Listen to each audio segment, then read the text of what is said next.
Brancatelli, Chairman of the Development Planning and Sustainability Committee, and I'd like to call this meeting to order. Madam Clerk, will you please call the roll? Brancatelli. Present. Hairston. Cleveland. Griffin. Here. Usher Jones. McCormick. Present. Slight. Present. Mr. Chairman, you have a quorum. Thank you very much. Madam Clerk, please excuse Councilman Bashir Jones. He is in Egypt and will not be present for today's meeting. The Development Planning and Sustainability Committee hearing is being held during the COVID-19 emergency declaration in accordance with Ohio's open meeting laws as amended by HB 404. This meeting is being held using the Zoom platform and is being live streamed on YouTube and on Cleveland's Channel 20. It also can be seen on Cleveland City Council website and from Council's Facebook page. In accordance with Ohio open meeting regulations as amended by HB 404, notice of this committee hearing was publicly posted, and this committee hearing will be conducted as all committee hearings in accordance with the Council rules of order, and the chair will facilitate the meeting and call on persons to speak. If you wish to speak, please use the raise your hand option on Zoom, and please limit your comments to the matters before today's committee.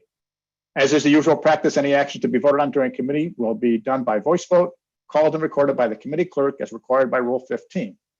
We have a number of pieces on our agenda this morning, and I have been asked for one piece to be heard early on a scheduling conflict. So if I can please hear, our first piece will be 95320 by Council Members Brancatelli and Kelly by department request, authorizing the Director of City Planning to enter into an agreement with ULI, the Urban Land Institute, for its designated partner with the City of Cleveland to conduct the Building the 21st Century Symposium in March 2021. Director. Thank you, Mr. Chairman, to the members of the council. I have joining me today Mr. Steve Ross, who is the chair of ULI Cleveland, and Melanie Cortica, who is also a member of ULI. We have a brief presentation that we want to share with the council. We believe that what we're endeavoring to do merits some context, and we would like to give that presentation. So if it's okay, Mr. Chairman and council members, if I can share my screen here. Please do.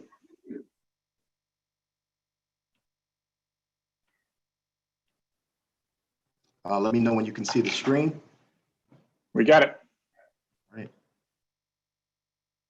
Just loading here. Okay, just to provide some context with the legislative summary, this request is for the City of Cleveland to contribute $55,000 to the Building the 21st Century City Conference, our symposium.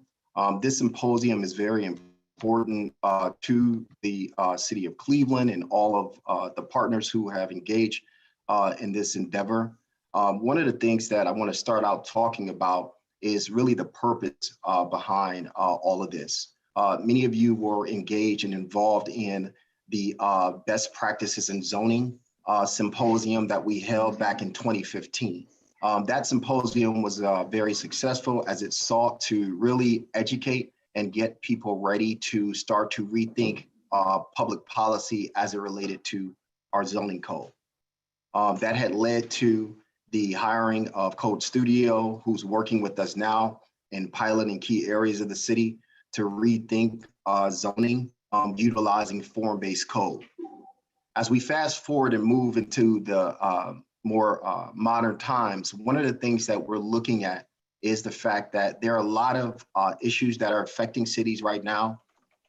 This symposium is going to focus on three key things that are very dynamic and that are very vexing to decision makers in cities in the 21st century. Our goals for this symposium is to engage, create ideas, and also implement or propose policies. The partnership between the Urban Land Institute and the City of Cleveland has been very advantageous for us. We only would measure the success of what we do if we're able to implement tangible projects or policy changes.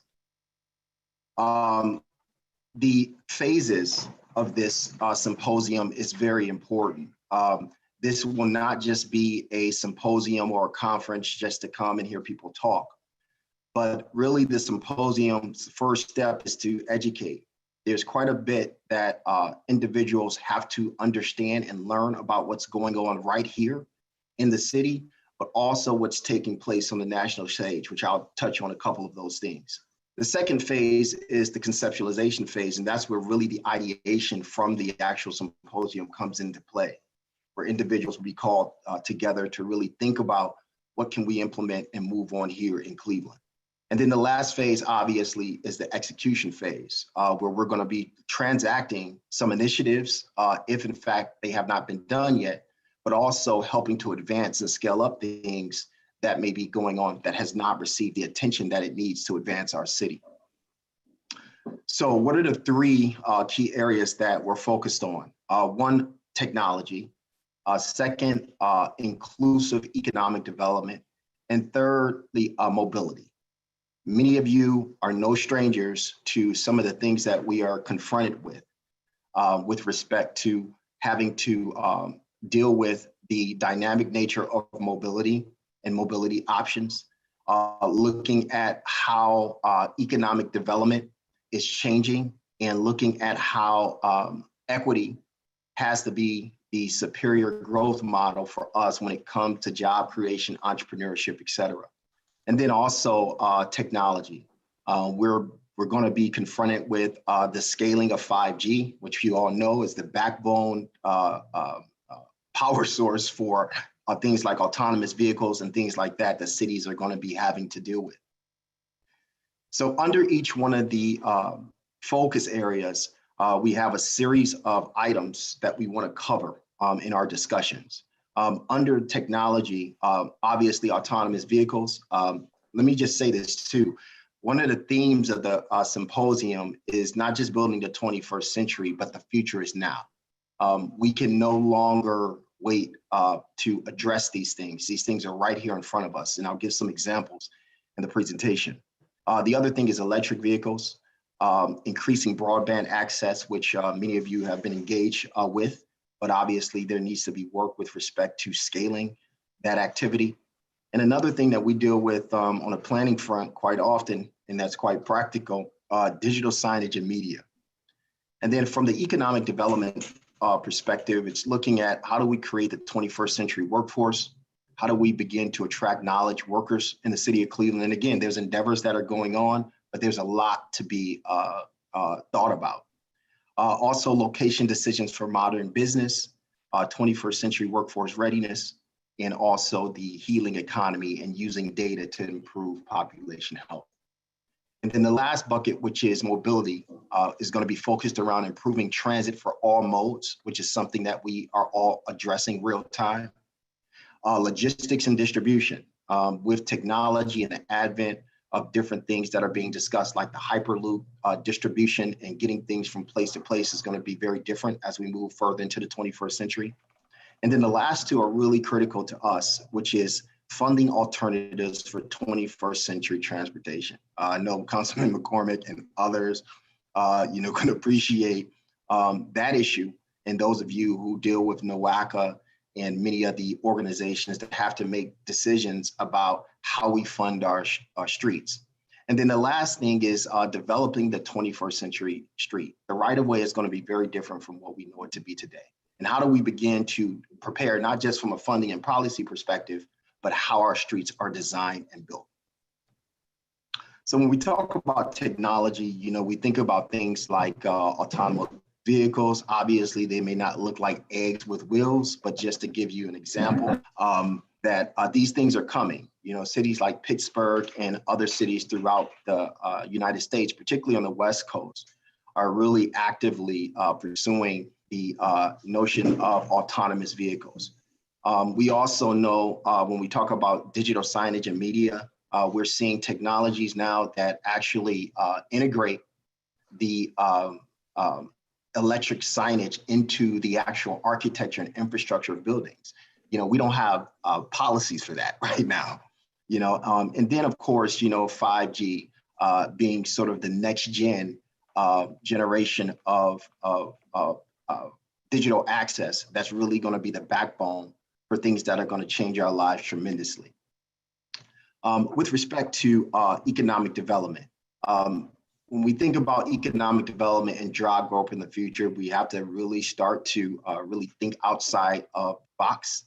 There are a lot of technological advances that's going to change the way people work, how they work, automation, robotics, artificial intelligence.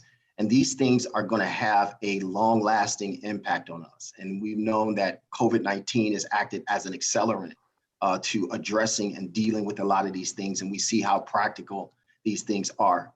Mobility, I don't have to talk about that much because again, when we talk about the right of way, we often use this historic photo in landmarks where we show horses, buggies, cars, people, bicycles.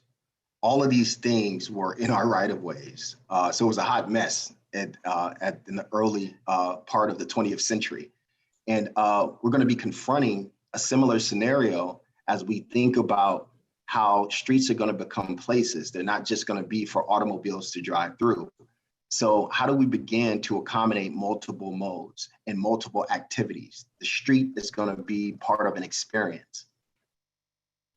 Just to give you some statistics to show you how real this is, and again, I may be preaching to the choir for some. When we look at the auto industry, Volvo plans to begin phasing out internal combustible engines by as early as 2020.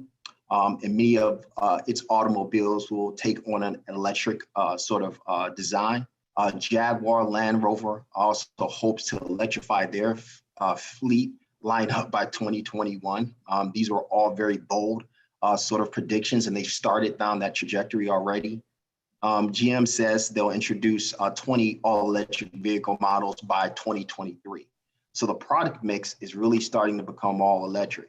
And when you think about it from a practical standpoint, how much money you save with respect to utilizing electric vehicles versus gas-powered vehicles, this is going to become the norm. And for those of us who are in the development world, when you think 5-10 years out, that's not a long time. That's like tomorrow. And then when we look even in Europe and other countries, Norway are looking to ban the sale of all fossil fuel-based vehicles by 2025. And both France and Great Britain will end sales of gas and diesel-powered vehicles by 2040 altogether. California remains to be a leader. I would imagine so because they're a big part of the problem when it comes to emissions and things of that nature. So that's really just important to note. The other component that I want to just touch on real quickly is COVID-19 has obviously taught us some lessons. When you look at COVID-19 throughout the state of Ohio, for example, we know that urban communities were impacted disproportionately. We also got a lesson literally with respect to the gaps in the ability of our students and young people to partake in distance learning as well as with our universities. Also understanding that people's lifestyle as far as payments and how we do business is increasingly becoming contactless or digital. And this is a trend that's not going to change. Online shopping, they're also looking into robotic deliveries.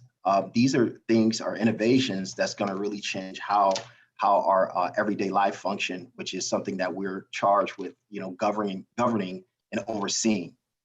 And then a couple of more when we talk about, health and the importance of wellness and well-being, telehealth. I've personally have dealt with my doctor, through an online portal. And during COVID, many people had to resort to that. But honestly, we believe that that's going to become the norm with respect to people transacting business more with their doctors. And then, of course, remote work.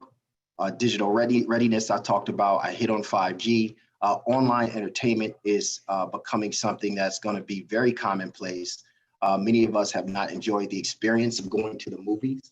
I don't know if movie theaters will ever be what they were before, given the choices that people have. These are all supported by infrastructure investments and things that need to be addressed here. Recently, we had a sort of pre-symposium City Club forum where I had the opportunity to talk to A.D. Tomer, who's a senior fellow. He's based here out of Cleveland. The focus of that was really centered around innovation, inclusion, and diversity, focusing on technology. you know, the more we get into the conversations around technology, we start to see the disparities between participation of minorities in tech sectors. So these are things that are extremely important to us moving forward, and has been really important for the Urban Land Institute as well.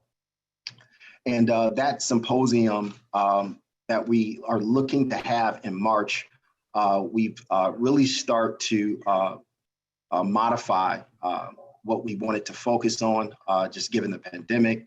We also postponed it from October. It was going to be held in October. We have our speakers. It's going to be virtual in nature. And then we have these individuals who are part of our core organizing team that are acting as just committee heads for the technology, mobility, and economic development structure. Robert Weeks and David Waxman, Adrian Byrne, and Stephen Ross, who's the chair of ULI, and Linda Streifsky and Carrie Zippe. And this is basically just part of the group that's helping to organize our committees. Our committees are made up of individuals who are experts in some of these things and are working on these things locally and have some national expertise. They've provided approaches to the tracks, the panels, and just looking at some of the questions that we may need to be asking ourselves. And this conference is really about challenging ourselves. And today we want to talk a little bit about the public support that we've received. Obviously, will be from the city of Cleveland. The Cleveland Foundation has also generously donated to this. And then ULI, who's very skilled at getting resources with respect to sponsorships, et cetera, is going to be how we basically pay for this conference or symposium. The other thing that we're going to be doing in January is really focusing on our promotional outreach to individuals to come and join the symposium and take part in the conversation. We are really excited to have a really solid lineup of speakers, and these speakers are individuals who we've vetted and have been really focused on working with since the beginning of the actual symposium. We also will be handpicking moderators to kind of govern and oversee each of the conversation. Ben Hammersley, he's a futurist who's going to be our keynote. And the goal there is really for him to help the audience think about the future and how we need to approach our attitude when we talk about the future. Deborah Lamb, who's going to be our technology speaker, Gabe Klein, who's going to be our mobility speaker, and Tawana Black, who's our economic development speaker. Then we'll have a series of panels to talk about some of the things and share in the sub buckets that you saw. So that's kind of the overview of what this is all about. The why is extremely important. The why is extremely timely. And the resources that the city will be providing is extremely important.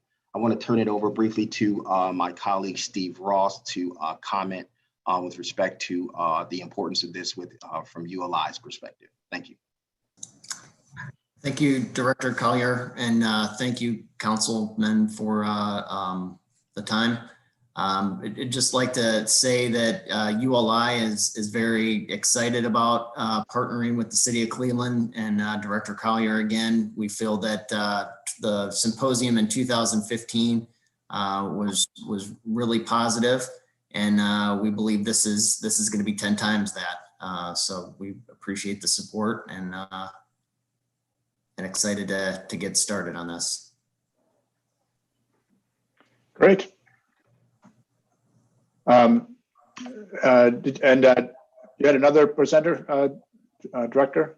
Melanie Cortica, she is really facilitating the logistics and doing really the hard work necessary to keep us together and organized. So I definitely want to lift her up because, you know, whenever you're doing anything, you always have that person that's behind the scenes that the house would fall had it not been for them. So Melanie is that person for us. So Melanie, if you want to just introduce yourself and just tell them what you do. Hi, everybody. Thank you so much for your time this morning. My name's Melanie Cordica. I'm the District Council Manager for the Urban Land Institute Cleveland. And just to refresh you, the Urban Land Institute is a global nonprofit organization. We're membership based, and we have about 300 members within the Cleveland area. So thank you again for your time today.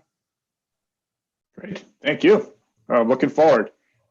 Do I have any questions or comments? It's a pretty thorough presentation, Director, from my colleagues. I'm looking at the raise hand.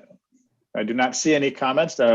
Thank you very much for your presentation. Councilman McCormick. Oh, I'm sorry, Councilman McCormick.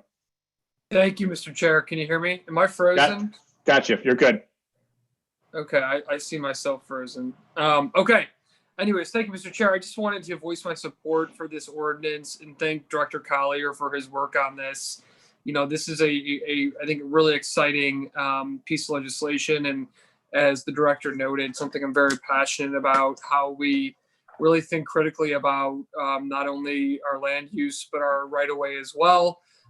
So fully support this legislation. I think the devil's in the how do we implement it? Devil in the details of how we implement this and move forward with it. So fully support this, and I look forward not only to working on the planning phase of it, but also let's get this out on the road too. Let's make it happen. Thank you. Great, thank you. Council President Kelly. Thank you, Mr. Chair. I also support this. I think this is a great initiative. My question is, if the funds, the ask of the city, the $55,000, I believe, for the symposium, is that envisioned to be a live and in person? Like, what are we thinking that will look like in operation? Did I understand the request properly? Yeah, it was going to be virtual. It went from being an in-person scenario. We were going to be at the Global Center for Health Innovation. Obviously, due to the pandemic, the adjustment has been made to look at a virtual symposium. With respect to it being virtual, there's a lot of different packages that exist that's going to allow for us to be able to have the breakouts and meeting rooms and things of that nature. They can get very complex. And if you notice, the legislation reads an amount not to exceed. So 55,000 is the cap from the city. So there's some calibration, obviously, that may occur as we kind of work through the platform and all the details. And Melanie can also speak to that if necessary.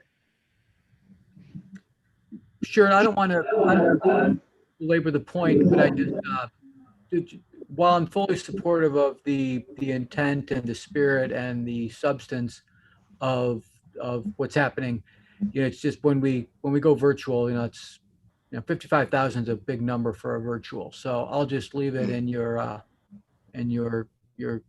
hands to not to exceed. And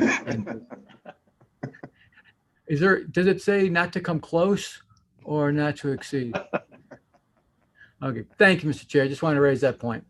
Thank you. And what we have seen on many of the virtual forums of this magnitude now is a lot of video work and a lot of technology. So going out and creating that technology and doing the videos, which have a longer lasting platform for us, because then we post those.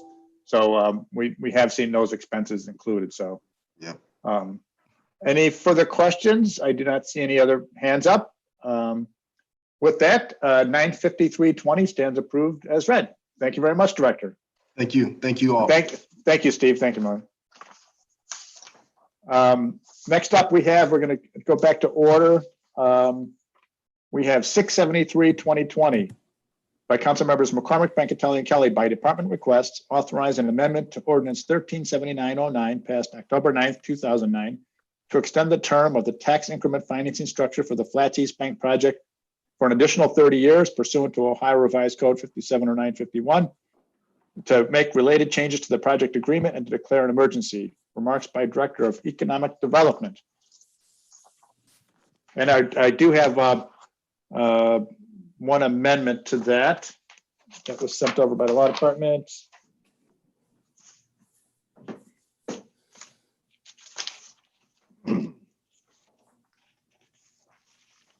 Right, 1 second.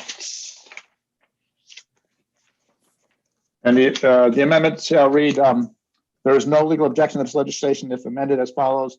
In section 3, strike section 3 in its entirety, insert section 3 as reserved. Director? Great, thank you. So this piece implements a 30-year non-school TIF extension to the existing TIF for the Flats East Bank project. This was authorized by a change in the overarching TIF law a couple years back by the General Assembly, authorizing for certain projects of large scale the ability to extend TIFs an additional 30 years. The way that the Flats East Bank TIF was structured, the way that the capital stack was structured, involved a fairly substantial public borrowing, which was secured primarily by the TIF and by the parking revenues for the parking garage for the project. And so there exists behind the traditional first mortgage, there exists a structure which consists of multiple development bonds issued by the Cuyahoga Port Authority, the county, the state of Ohio, and the Summit Port Authority, which are the first priority in the TIF revenue stream, and then a variety of significant pieces of public debt issued by the city, the county, and the state of Ohio, and Cleveland Development Advisors, the first priority of which is, and by far the largest, is a $30 million loan, HUD 108 loan made by the city of Cleveland. And so every year, twice a year, we receive the TIF revenues from the county. Those revenues are then sent over to the trustee, who uses them to pay down the bonds, and then the remaining revenue from the bonds are combined with the parking garage revenues and then used to service what's called the sub-debt portion of the project, beginning with the city's 108 loan and then flowing down further. Really, since the initial piece of the project, this has always been a challenge to fully service the capital stack. The primary driver behind that has been a shortfall in the parking revenues rather than the TIF side. But as a result, then frequently the remaining revenues after paying down the bonds is insufficient to cover the city's debt service on the 108, let alone then any of the further funding that is further down in the capital stack. So what this project does, there's a bit of an artificial limitation because of the structure of the debt. Specifically, Section 108 loans are limited to a 20-year term by federal law, and so there exists a revenue out beyond that 20-year program, which would help to support this capital stack. But we don't have the ability to extend our terms in order to cover that additional revenue. So instead, the best solution to help reducing some of this delinquency, to paying this debt, is to engage in some refinancing. And then even looking into that 10-year period on the existing TIFs, there still is a shortfall.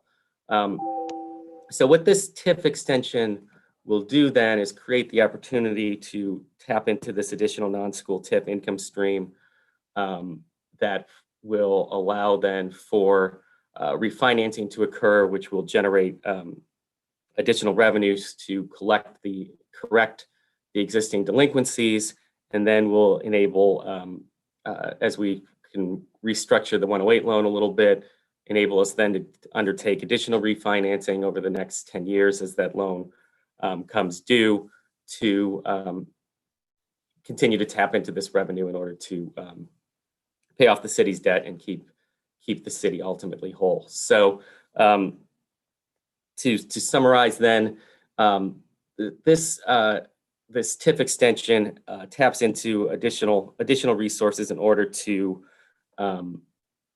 secure the financing for the public sector portion of the debt that was issued as part of this, putting this capital stack together, and will help us to ensure that the revenues are in place in order to protect the city against issues from delinquency and default on the loans as part of this project. So we're taking then this piece. This will authorize then a non-school TIF extension for the purposes of securing the financing to support this public debt.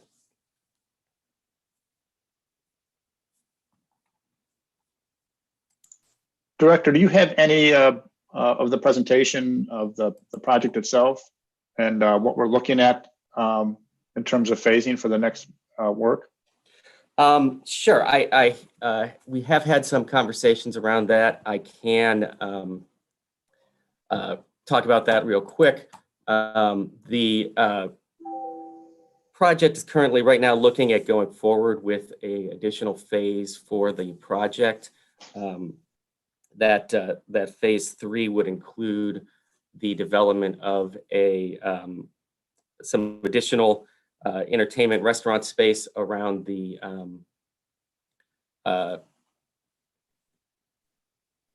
between the Oyster Alley Cat and going north there, between that and the forward area, as well as a potential mixed-use development on the existing large parking lot between the existing office tower and the existing residential building. So those projects are also on the table and looking to move forward here. This helps to better support the phase 1, phase 2 structure. That'll also generate some additional revenue to help support the capital stack for this this existing capital stack, and will continue strengthening the redevelopment of that site. So do you have any renderings or anything that you can show us, or? I do, if I can get access to it here real quick. Yeah.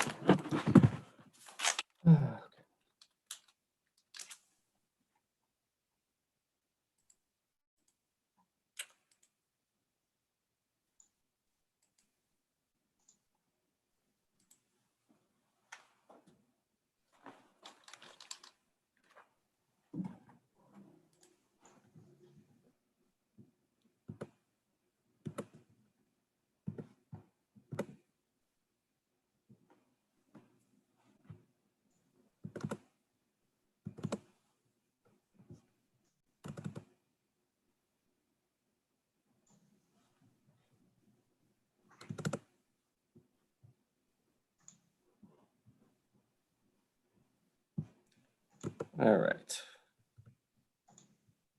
You can give me my screen.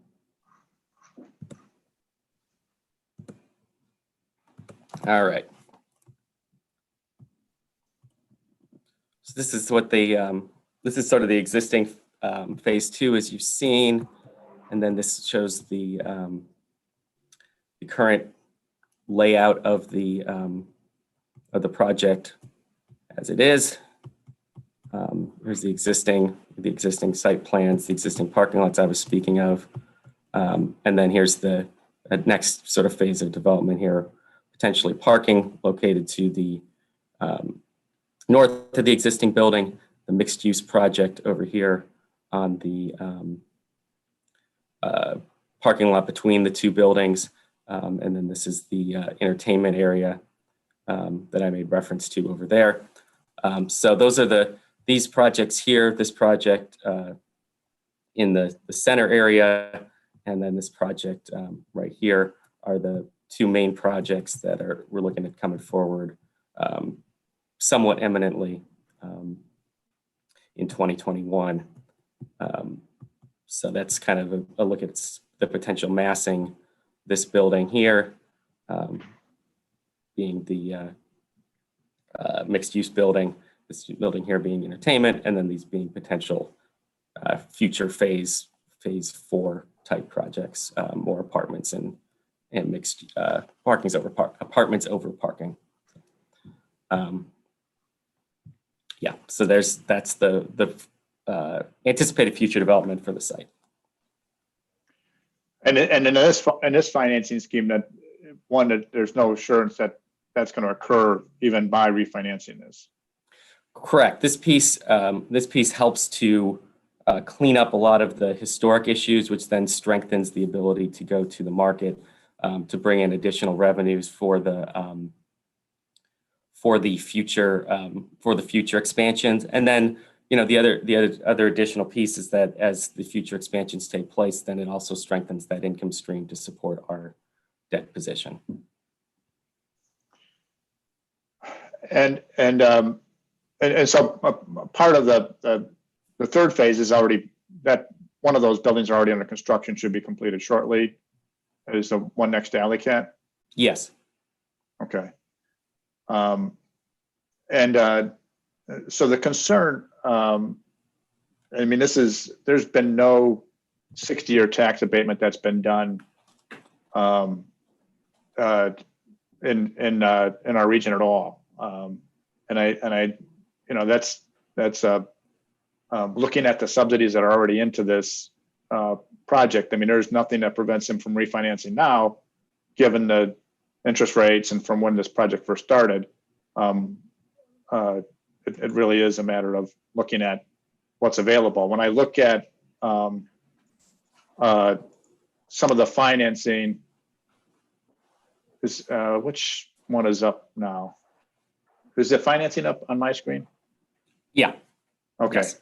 So when I look at the financing and the income sources and uses of this, we've put in a pretty hefty between the Cleveland Port Bonds, Summit Port Bonds, the county, state enterprise. There's a number of grants and loans, a significant amount of remediation grants, infrastructure grants, and then also the city has put in city core city loans, HUD 108 loans already, VPI grants, and then a significant number of infrastructure grants. And then when I look at what the value of some of the current TIFs and the current abatements, a little over $130 million, I think, is what the $113 million, what our current TIF values and current abatement values. These are estimates based on just pushing them out. What we're proposing today is adding an additional $90 million, or roughly $90 million in TIF revenue. Correct. Right. So the existing TIFs generate that amount of net revenue into the project. Now, when you're looking at those income streams, you're and I think these numbers are accurate, but at the same time, you're supporting debt today, and so you have to build in principal and interest into the discounting phase. And so, yes, we have this income stream going further. At the same time, we're trying to resolve this issue of roughly between the TIF bonds and then the public sector debt that is present, you're still looking at roughly $60 odd million worth of outstanding principal today that you're trying to generate the revenue stream to cover that debt service. And so, yes, I'm not going to say it's not a lot of money. It certainly is, but there's a lot of money on the debt side too. And so as we went through our analysis and thinking through whether this was a program that made sense for what we were looking to do, we looked at the waterfall that supports this debt. We looked at where we've seen the revenue shortfalls annually, which is on the order of $1 million, $1.5 million a year shortfall, and then we looked at what the potential impact would be, and in looking at it, reached the conclusion that this is the income stream that you would need in order to cover this public debt outstanding that is going forward today. Yeah, I mean, that's the interesting, I mean, the dilemma that we're in is we borrowed a lot of government dollars for this project. We're using the TIF to pay the government, we're using tax revenue to pay the government dollars back. We can't pay it back, so we're going to add more tax revenue over a longer period of time to pay back the government dollars that we borrowed. I mean, that's the challenge of this, and also the concern of setting a precedent of starting 60-year TIFs as a model. And we had looked at this back in 2015 when we were looking at the new community authority as a source of revenue, and the mayor vetoed the new community authority in 2015. But that was basically a user tax then, that between sales and parking and bed tax, those who use that facility would be paying for it. So my concern is to come back to the city for another 30 years versus going to the state or county or other sources of revenue.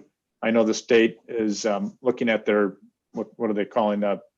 SB 39, the transformational mixed use development tax credit, the TMUD, clear as mud. But, and that may be a revenue source. So, are there other options that we can look at?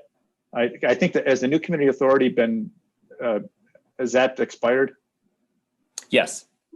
Yeah. And is there options for that coming back at all, or do we know? The state authority is modified somewhat. So when I said expired, I was referring to anything we did pertaining to this project. So the state changed. The state had a portion of the law that expired pertaining to certain taxation authority, but there still remains some new community authority out there. I'm not intimately familiar with what exactly stayed the same and didn't stay the same. With that, I think one of the things I would make reference to here is that certainly we're talking. I mean, certainly it is breaking a new precedent. At the same time, this is a project that is somewhat uniquely leveraged in that the various public entities came forward with the decision in really 2009, 2010 at the bottom of the market to make a significant public sector borrowing and investment into the project. I think if we weren't looking at, as you put it, a significant amount of public borrowing here on the table, I don't think we would be bringing forward this same piece. So it's a kind of a unique situation all around. Yeah, I'm really struggling with this, given the economic conditions that we're in now. And if we held this piece or if we didn't pass this piece, this, I mean, in terms of timelines, we're not starting. I mean, he can certainly start working his projects without this. We're not getting paid now.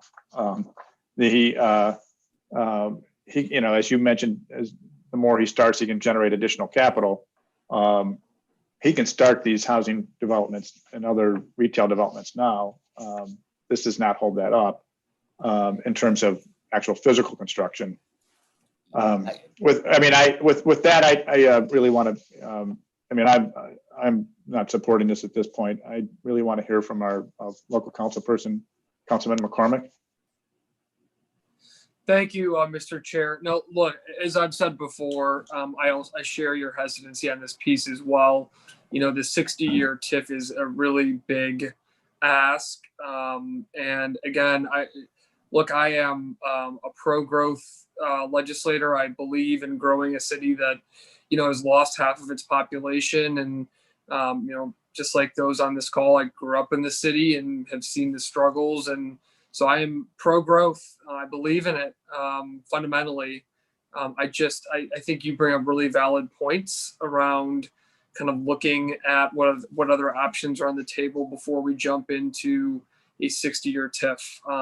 So you're a lot smarter than I am and more eloquent on this issue, but I support your thought process on being concerned about a 60-year TIF. I mean, Thank you. Council President Kelly?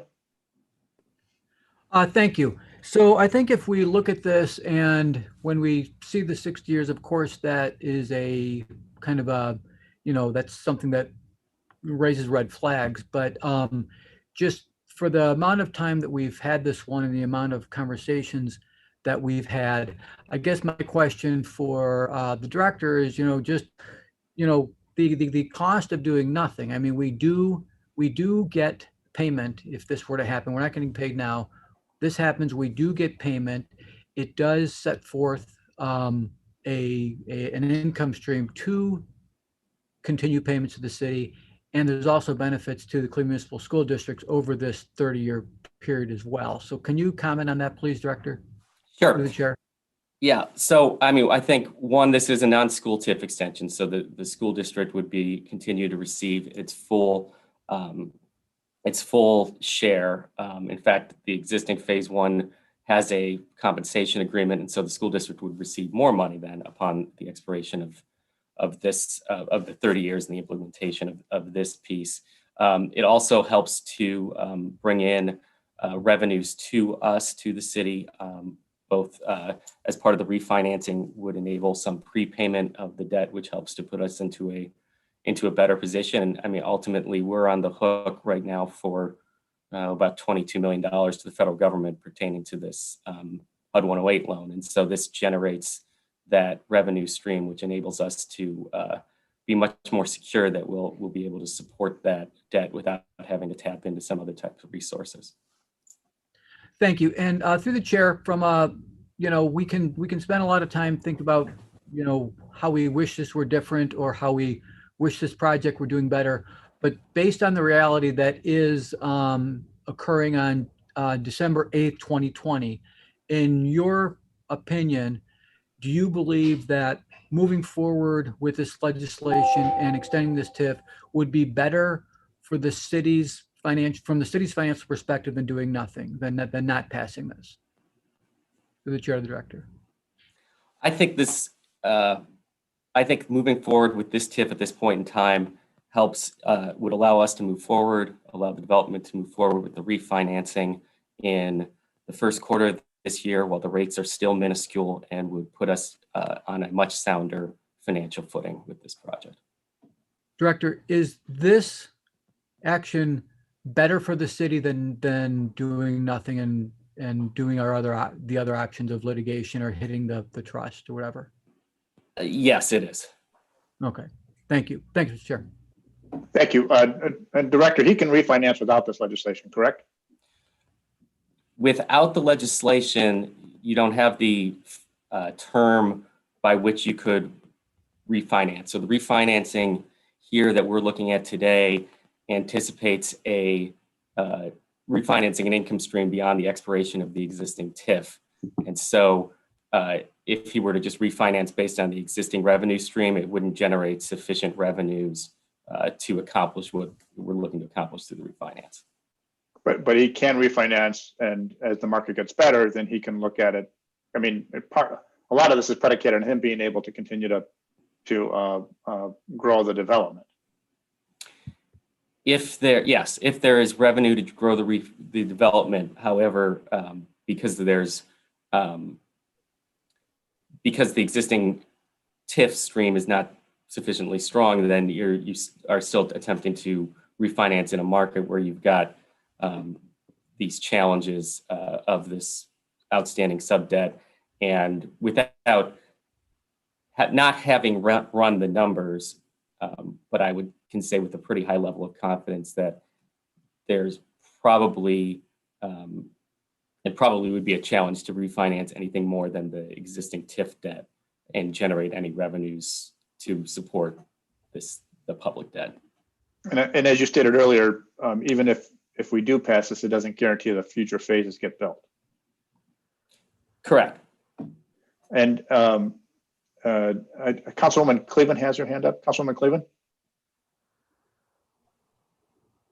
Thank you, Mr. Chairman. Mr. Chair, to the director, I wanted to ask regarding the payments to the school district. Those payments are being made right now? Yes, so the way that the TIF is structured, all the revenue comes in, and then the distribution is paid out to the school district out of their components of the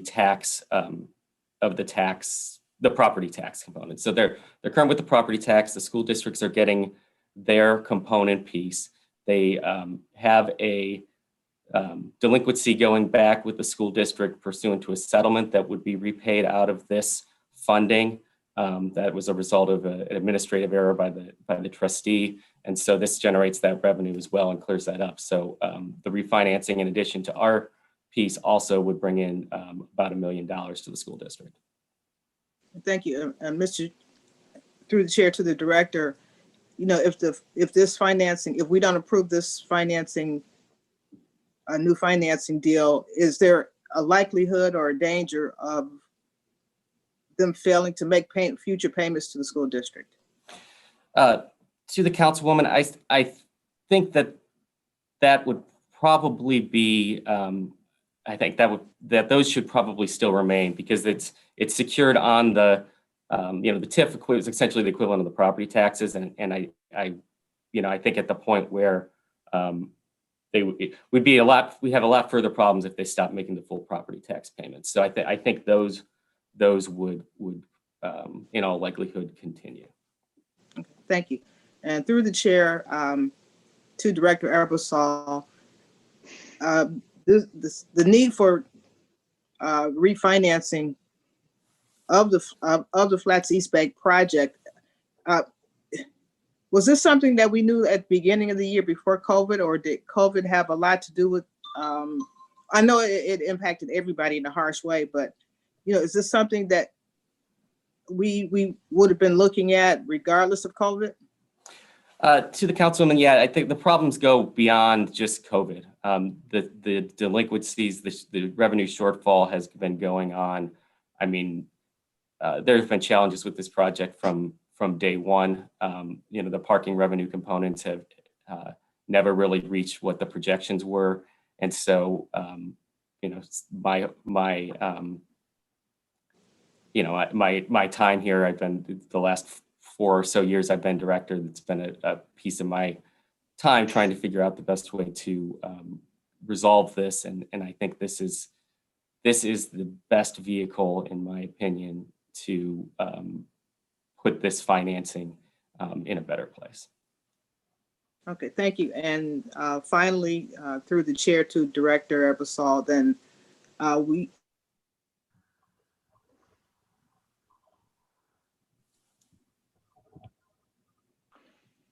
we lost you. Councilwoman? Councilwoman, we lost you.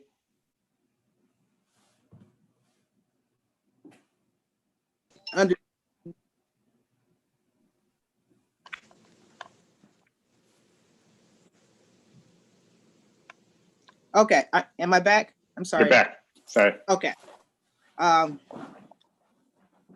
restate my question. I'm just trying to understand if we do not approve this this legislation, then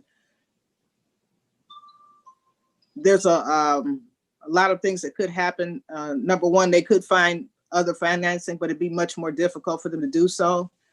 Or maybe they don't get other financing, and that puts the whole project development in jeopardy. Is that where we are? Yeah, I think that's a fair point. They would if we don't proceed down this point, then we probably continue to maintain these delinquencies on our debt, and it continues to impede some future development in that area. Okay, and I did say final question, but one other thing came to me through the chair to the director with respect to the HUD 108 loan, and we're on the hook for $22 million. And when would that become due, or will we have to start paying that? Yeah, there are 10 more years on that term, and so we would have flexibility within that window to work with HUD, but ultimately, you have to pay the piper. Okay, So through the chair, so we need to factor in the possibility of hamstringing the city for that amount or in future years. Okay, thank you, Mr. Chairman. Yeah, and technically, we haven't signed personally, so it wouldn't be the city on the hook, it would be the Wolstein family on the hook on that. Councilman Charles Slife? Thank you, Mr. Chair, and you actually just answered one of my questions. I wanted to confirm that the HUD 108 loan was secured by the developer and that we weren't solely on the hook through our CDBG dollars. Through the chair to the director, I know that this is that the allowance for a TIF extension was passed in Columbus, and it hasn't happened regionally. But is there any precedent in Ohio for taking this course and extending a TIF? Yeah, to the councilman's question, and I'll touch on both of those points. One, yes, we have the ability to issue a default and pursue collection against the development and against the developer personally. So that is an option on the table. It is not always the cleanest option, but it's out there as an option if we decide to push further on that point. I am not aware that there has been any implementation of a TIF extension, although I know it has been considered in Columbus, at least at one point.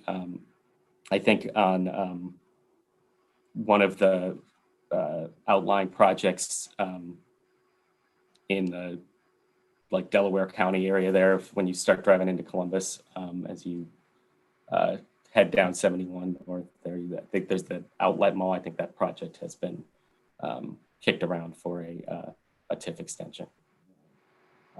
Thank you, Director. Mr. Chair, I guess I feel like I have so many questions, but I can't put them down onto paper to ask them, and I'm really running the risk of asking dumb questions. And so to me, this is such a complicated financing stack that I'm also reluctant to move on this prematurely, just because I don't think that I fully understand all of the moving pieces, and then even all of the explanations in the executive summary we got. I mean, the executive summary noted that the developer had agreed to pay all school increases in taxes for schools when they first signed the deal about 10 years ago. And obviously there was the tax increase in 2012, and then it said that that's been a point of contention for the development. But now we're looking to extend a TIF that still requires them to pay 100% of what would be paid to CMSD. So I'm struggling to write my own narrative of what this one is, and I just share some of the discomfort I've heard, not because it's impossible that this could be the right solution for the city of Cleveland. I just don't think that I have all of that information in front of me to make that determination, based on any reasonable foundation of information. So, with that, I would welcome, even a special hearing solely on this, comparable to what we do for the budget hearings, just to help us all understand what exactly we're looking at. Yeah, I understand that, and I think there are, options out there. When we looked previously at the New Community Authority, but now we're staring down at the SB 39. That time can be helpful for us on this. That whether we pass this today and just take our money and go, or do we and then handcuff the city for another 30 years, or do we see if the state passes their transformational House bill or Senate bill rather, and give a little bit of time to look at some other options that may be there that doesn't add a 30-year tax incentive on the back end of this project. I guess my response would be, I don't see. I think that the mixed use tax credit probably helps with the development of future phases, I don't think it would necessarily help generate additional revenues to cure the delinquencies in this point. I think if they're looking at that, as they're looking at that component for the capital stack, that probably enables future development. It certainly helps to support and strengthen additional revenues for the project for future developments going forward. But I don't think it would help us with the issue that we're facing today, which is this revenue shortfall on the ultimate support of the ultimate capital stack. I think that's really that's a revenue side problem as opposed to an upfront capital problem. I guess that would be my point on that. Council President. Thank you, Mr. Chair. Just a couple things in terms of, the Senate Bill 39 is not yet passed. It's something entirely speculative. And when something doesn't pass the state, unlike Cleveland City Council, it goes away and you start at zero. So there's that. And there's also the notion that we've got to realize that this didn't just come up yesterday for today's hearing. I mean, we've had this one for a while, and we've been talking about it for a long time, and we're bringing it up today. But the questions have come up whether this has happened before. Just Monday, the Columbus City Council passed a 30-year extension on it's the Polaris Mall, the Easton and Polaris Mall extended by. So it's not unprecedented. It has happened. And again, we're at a notion we can all kind of speculate over what we think might be best, but just having looked at this from every which way, and as you know, and as Councilman McCormick knows, we've spent time talking to the developer. We've had meetings with them asking about what exactly this means, and we're left with, I believe, the director's conclusion. I thought it was our conclusion we left there, that while this is, uncomfortable, distasteful, this seems to be the best avenue for the city moving forward. And I think that's the threshold question we're left with. But to the idea of, the time, this has been under consideration for, a good amount of time. It has been done by the city of Columbus. We can't rely on the state to pass something and then assume that this project will somehow fit into it. I don't know if the director disagrees with me on any of these points, but it's kind of, because this is something that, at first glance raises questions. I think a lot of those questions have been run down. But Director, do you have did I speak incorrectly about any of these points? Yeah, I mean, I think I would not, we would not be here if this was not our considered analysis that this is the best financial solution to the problem. And to Councilman Slice's question, and really an open invitation to anyone who wants to, spend the time to dive in further. I'm happy to take the time to walk through anybody, one-on-one through the waterfall and through the spreadsheets as well. So this is a new tool that's out there. This is an extraordinary project, an extraordinary structure. I think this is the right way for us to solve the situation that we're in, and that's our recommendation. Thank you, Mr. Chair. Thank you. And Director, so do you know enough about the transformational mixed use to say whether you said it would be somewhat beneficial? I think the transformative mixed use tax credit, and it is that they have to move the bill, and then the Department of Development would have to implement the project. But it's a mixed use credit for investments in new development. And so to the extent that it might impact this project, it may be a source to get some of those additional phases over the finish line. What it would not do with and I can say this with a pretty fair amount of certainty, is it would not necessarily generate revenue in a way that is generating a revenue stream to support this existing capital stack. So it's a the TMUD is a construction capital solution more so than a balance sheet revenue solution. Thank you. Councilman Griffin? Thank you, Mr. Chair. I just want to make sure I just understand a couple of things. If we, this is time sensitive. So if we don't pass this year, knowing finance, my limited knowledge of finances, I do, but this puts the project in jeopardy. Is that correct?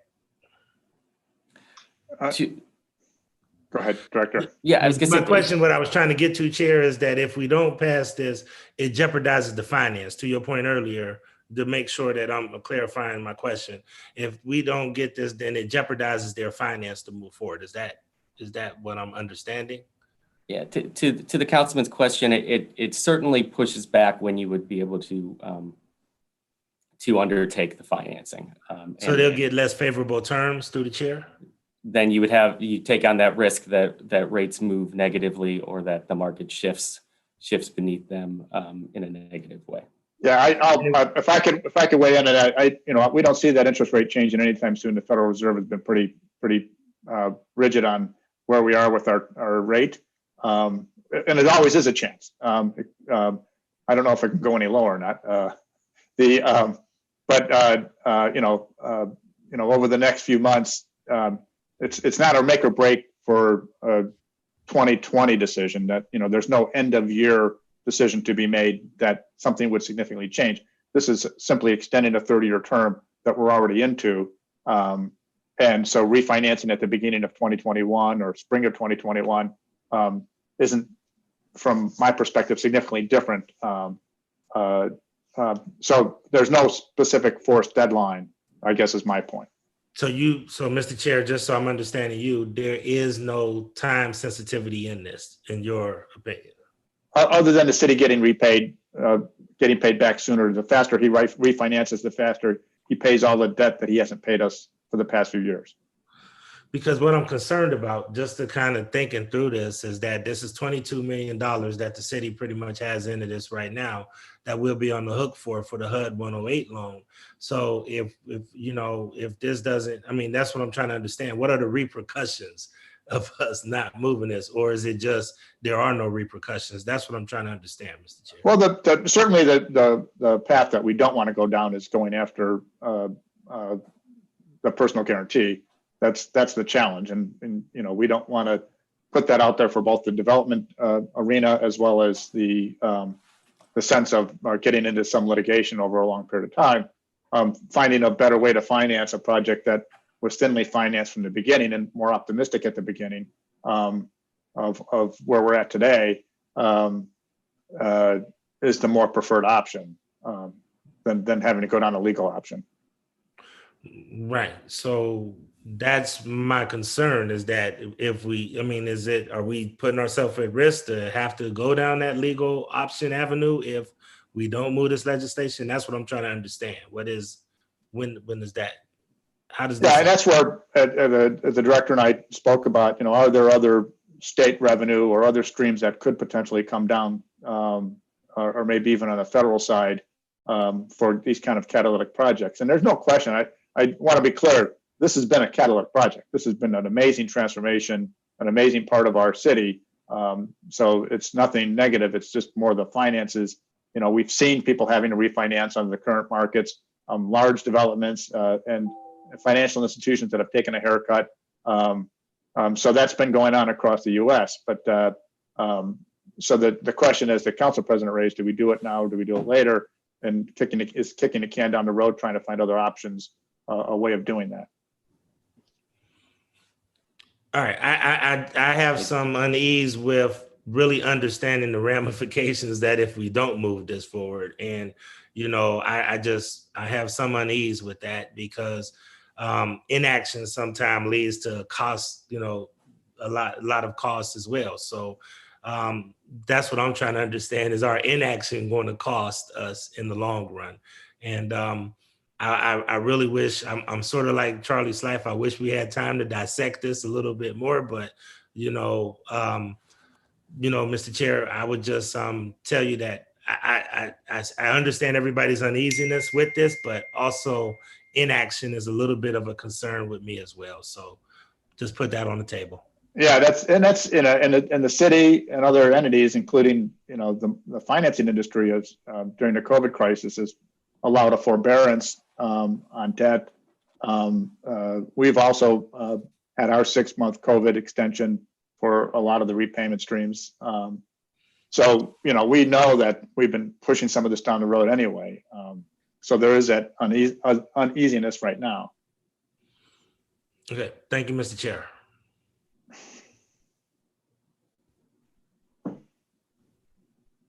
So I'm now trying to wrestle with whether we bring this to the table or ask for this to be held at this point in time. And no matter how we vote through this committee, it still would, unless we hold it, it still would go to the council of the whole. If I may. Sure.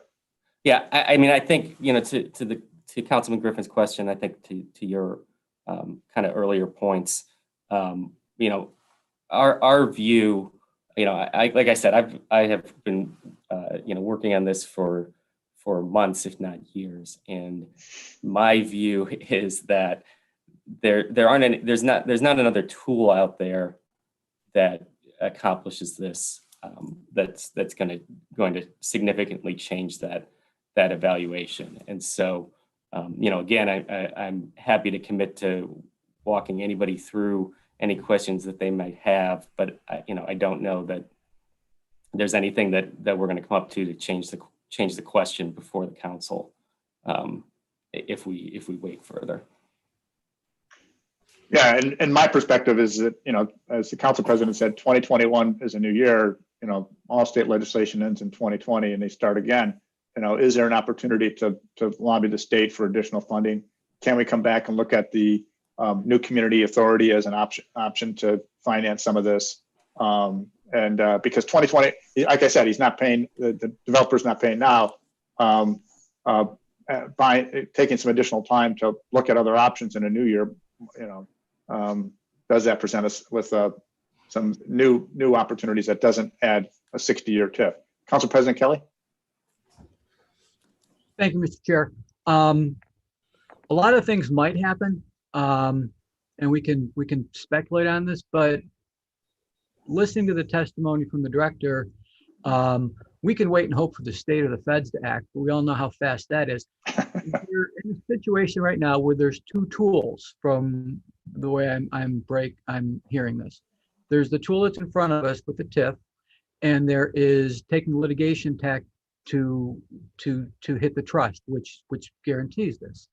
We have to make a decision between those two, whether Senate Bill 39 passes, whether somehow this would happen, and there might be something. Yeah, there might be something, but we are not in. I don't believe we're in a position to deal with might. I mean, this was originally brought to committee and held, I think, in August or September. We've had, I think, our meeting with the director and the developer. If it wasn't, I believe it was September. So, it's kind of, we've had time to think if there are other tools out there. And there's two tools. There's this tool, which again, the city of Columbus did, which has been contemplated, which the director has spent, time contemplating, or there is the tool of, hitting the trust and going to collections that way.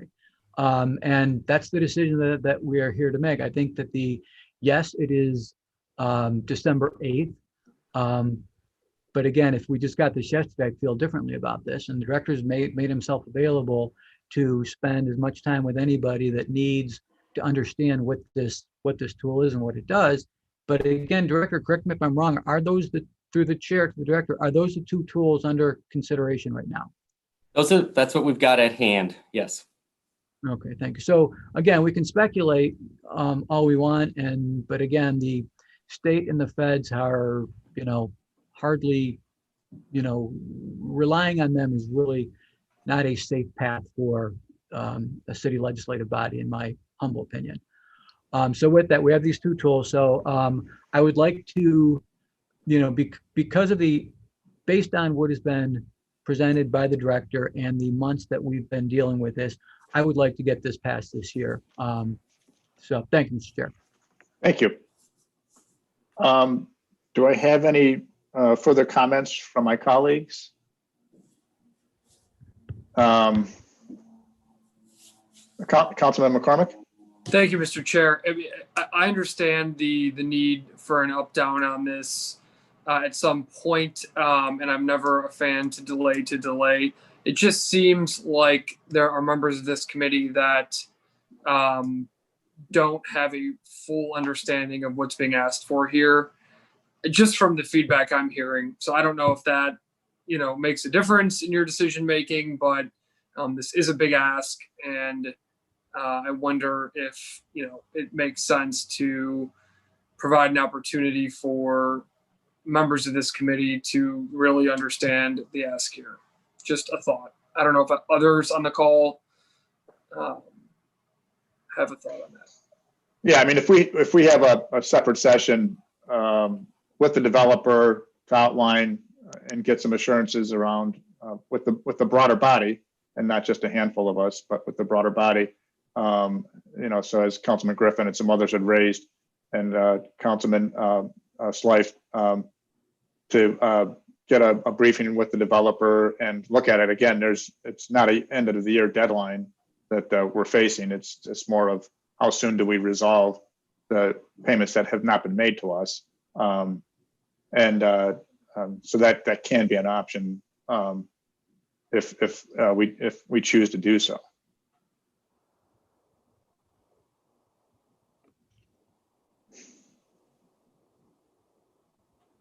Councilman Slife? Mr. Chair, I remember this being on a previous calendar, Mr. Chair, but I don't remember, and correct, I want to know if I maybe missed that meeting, if this was discussed on the floor. I remember it being pulled, and I can only pull the iNew card for so long, but I guess I was under the impression that this was not an active piece of legislation. So if there have been discussions, in-depth discussions going on in the background, I haven't been aware of them. And I guess I just will reiterate that I'm uncomfortable putting my vote to something that I'm not fully, that I haven't been fully briefed on, especially something of this gravity. I mean, there's other things on our agenda today, street vacations, kind of more typical city business that is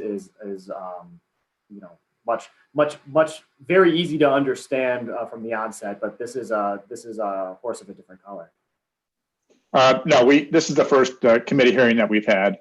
We did have some separate discussions with some leadership with the developer. So you're correct. You have not missed any of the public dialogue on this. Council President Kelly. Thank you. I thought that it was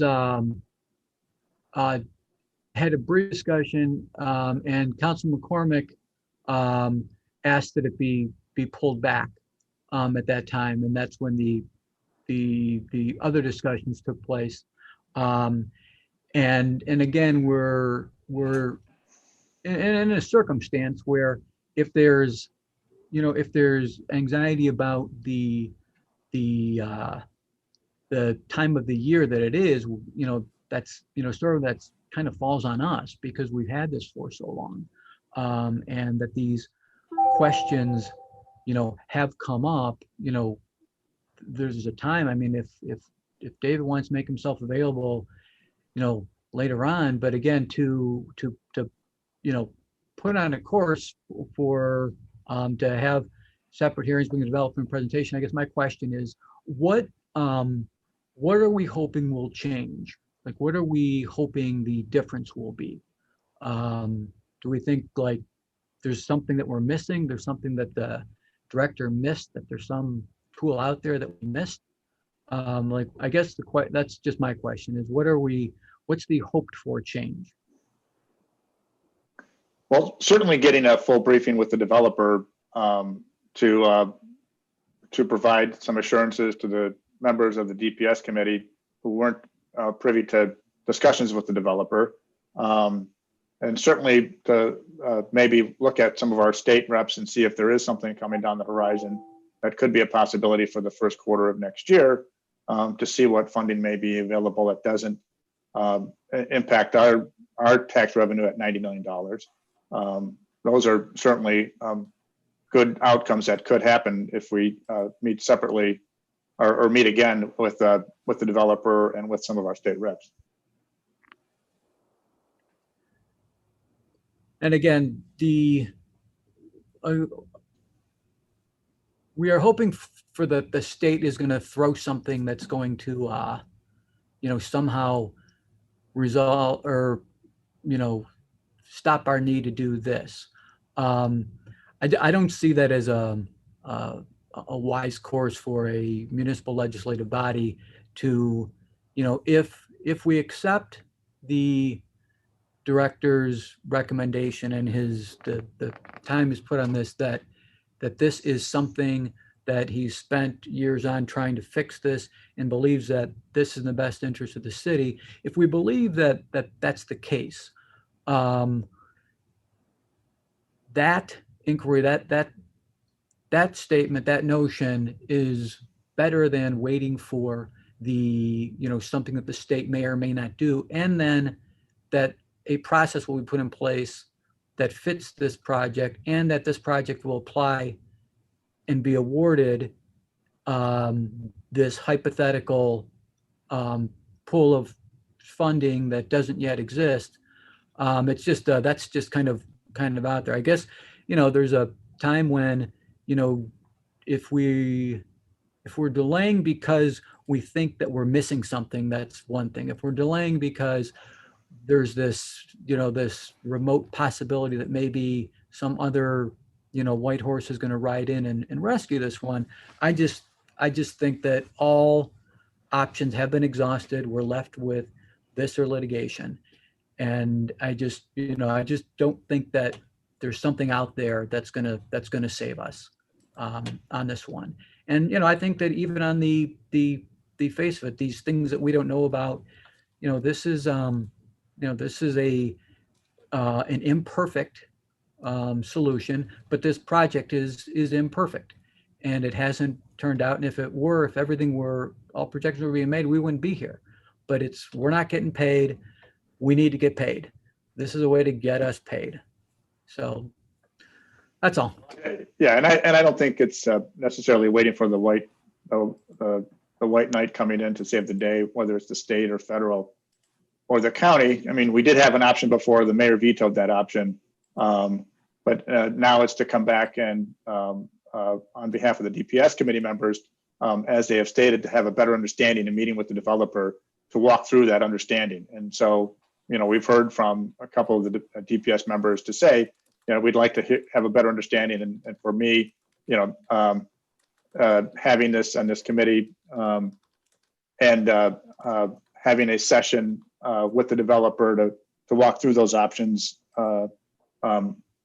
it doesn't jeopardize the project anymore. Our next DPS committee is January 5th. So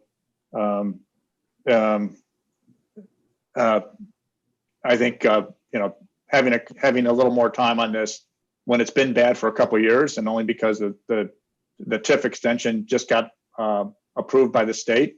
That wasn't 2 years ago that was available to us. In 2015, what was available to us was a new community authority.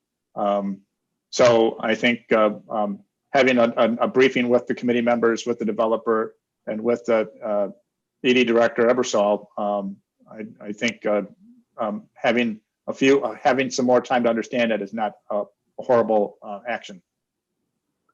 It's not horrible. It's always good to have time. But again, the question is, what are we hoping for other than, to have a meeting with the developer? But then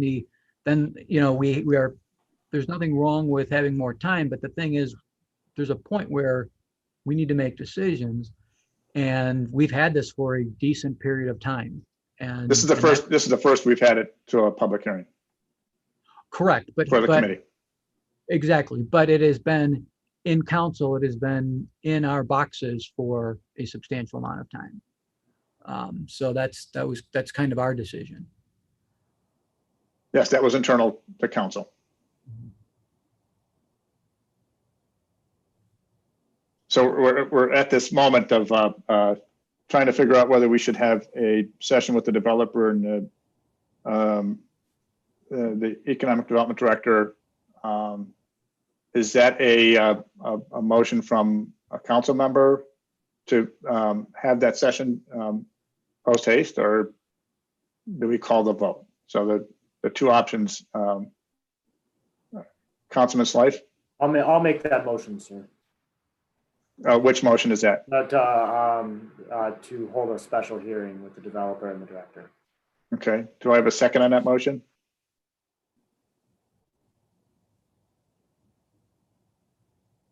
I'll second that motion, Mr. Chairman. Thank you. Madam Clerk, would you please call the roll on that motion?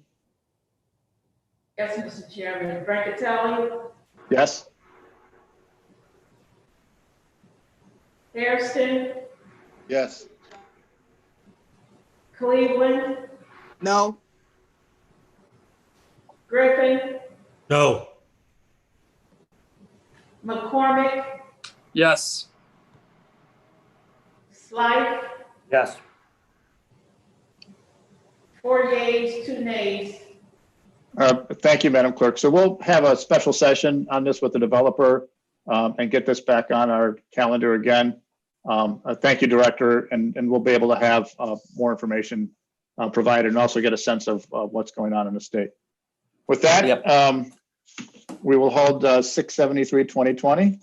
And this doesn't get, this gets just as more complicated. Next piece of legislation up is ordinance number 900/2020 by Councilmember McCormick, Brancatelli, and Kelly by department request. Authorize the Director of Economic Development to apply for and accept a HUD 108 loan or loans from the United States Department of Housing and Urban Development to partially finance redevelopment of the Centennial Project at 925 Euclid Avenue, and authorizing the Director to one or more contracts with Millennial Housing Limited or its designee to implement the project. And should I read the 907 with this, Director? Yeah, 907. Okay, thank you. Ordinance 907/2020 by Council Members McCormick, Brancatelli, and Kelly by department request. Authorize the Director of Economic Development to enter a tax increment financing agreement with Millennial Housing Limited and or its designee to support the redevelopment of the Centennial at 925 Euclid Avenue to provide for payments to the Cleveland Metropolitan School District and declare certain improvements to real property to be public purpose. Director, you're on. Thank you. So this piece is this piece will advance the redevelopment of the Huntington building at 925 Euclid Avenue. Millennia Housing purchased this building in 2018 from a previous investment group. That building is enormous. It's over 1.3 million square feet of development space. And was at time of initial building was the second largest building in the world. So that's kind of cool. The project that they're proposing is in 2 phases. What we're really looking at right here is phase 1, which would be a little bit more than a $263 million project with a pretty sophisticated capital stack of historic tax credits, low-income housing tax credits. They're hoping to cover some of their equity contribution through the transformative tax credit if that moves forward. And the project as a whole would propose to develop 480 units of housing priced at between the affordable and workforce level. So over 300 units would be at 50% of AMI. In addition, there would be a mixed use space, some office space and the like. The proposal that we're looking at working in here is a $15 million Section 108 loan, as well as a non-school TIF on the project. The project, our underwriting shows that we're able to generate sufficient cash flows to cover the debt service. But in addition, from protection standpoint, we'll have a mortgage on the property. We'll have the TIF proceeds dedicated towards the loan repayment. And we'll have a substantial $1 million debt reserve funded at closing as well. The project, it's federal funding, so federally funded, so it would be subject to prevailing wage under the Davis-Bacon Act, subject to our standard suite of MBE, FBE, Fannie Lewis law, and the like as well. So this is a really exciting project. This is the building, another building that we've been working on for years to try to figure out a way to get the structure put together. And I think we're happy that we've got a good group who knows a lot about Cleveland real estate that's engaged and ready to move this development forward. Thank you. And do you have any renderings on this one? Yeah, they have not. They've done some real rough space planning within the building, but haven't gotten to the point where they've done any real architectural design. But this is a historic tax credit project, so the building's got to look the same. And I think that building is perhaps the most monumental at the most key intersection in Cleveland. And so I think one of the great things about this project is that it'll stay looking like that. So if you can, I'm looking at the summary.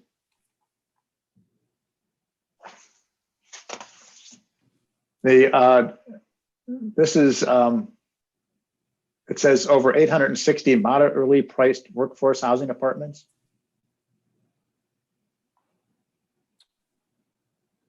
Yes, yeah. So the first phase that we're looking at today, which is this roughly $250 million amount, is 480 of those units, and the breakdown on that is right now sitting at 312 at 50%, 56 units at 60%, and 112 units at 80%. I'm sorry, 312 at 50%, 56 units at what percent? 60%, and 112 units at 80%. And so those numbers may move a little bit, but they're pretty well set. And then the second, and the move would be between the categories, not out of the categories. And then the second phase, they haven't gotten to the exact distribution yet, but the price point, the anticipated price points would be similar. So the second phase will be 380 units. Yeah, and probably another close to 150, $200 million project. And the financing that we're doing today is anticipating financing for the entire phase 1 and 2, or for phase 1. For phase 1. Yes. And so what is, and we might have to put a quiz on with Director Wackers or Commissioner Green. What is 50% AMI? Oh, I have my cheat sheet. Wait, Director Wackers is going to we're phoning a friend. Director Wackers probably knows it off the top of his head, but I have a cheat sheet if I find it real quick. Director Wackers, do you have that number? Yeah, I'm pulling it up right now. But it's generally around a household of 4, it's in the 30,000s. For a household of 4? Correct. And these are 2-bedroom units. This isn't family living here, correct? Yeah, 1 and 2s. So what would be a household of say 2 or 3? So a household of 4 for 50% AMI is $38,000. A household of 3 is $34,000, and a household of 2 would be $30,400. Okay, and for 80% AMI? Household of 4 is 60,000, and then household of 3 is 54,000, and household of 2 would be 48,000. And then for 60%, I jumping through, but I figure it's in the middle of it. Yeah, it probably for a household of 4, probably 41,000. Household of 2, probably 34,000.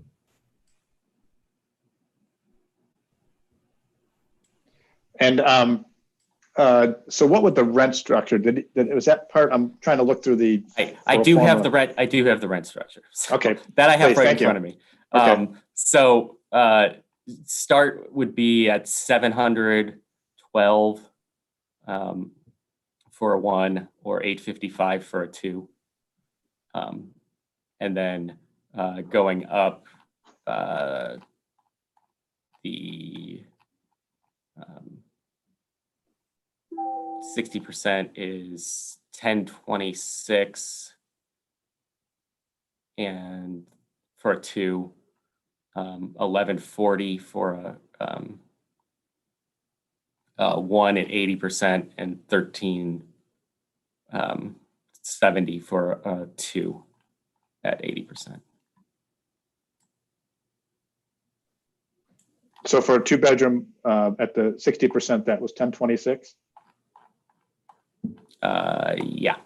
And what was a 1-bedroom? 855.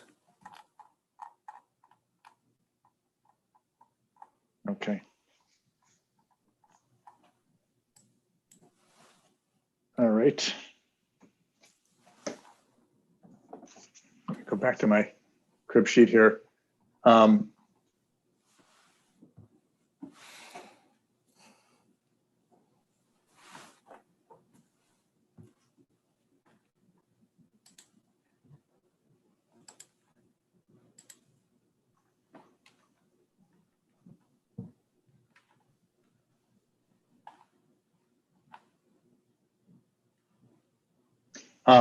And the looking at the financial capital stack here, God,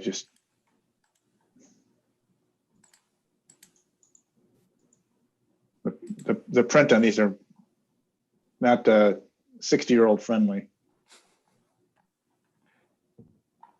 So they have within this capital stack the transformational funds, the TMUD funds, as part of their financing. Yes. I knew I'd get to use that term again. So walking through the capital stack, this does is utilizing LIHTC funding. Correct.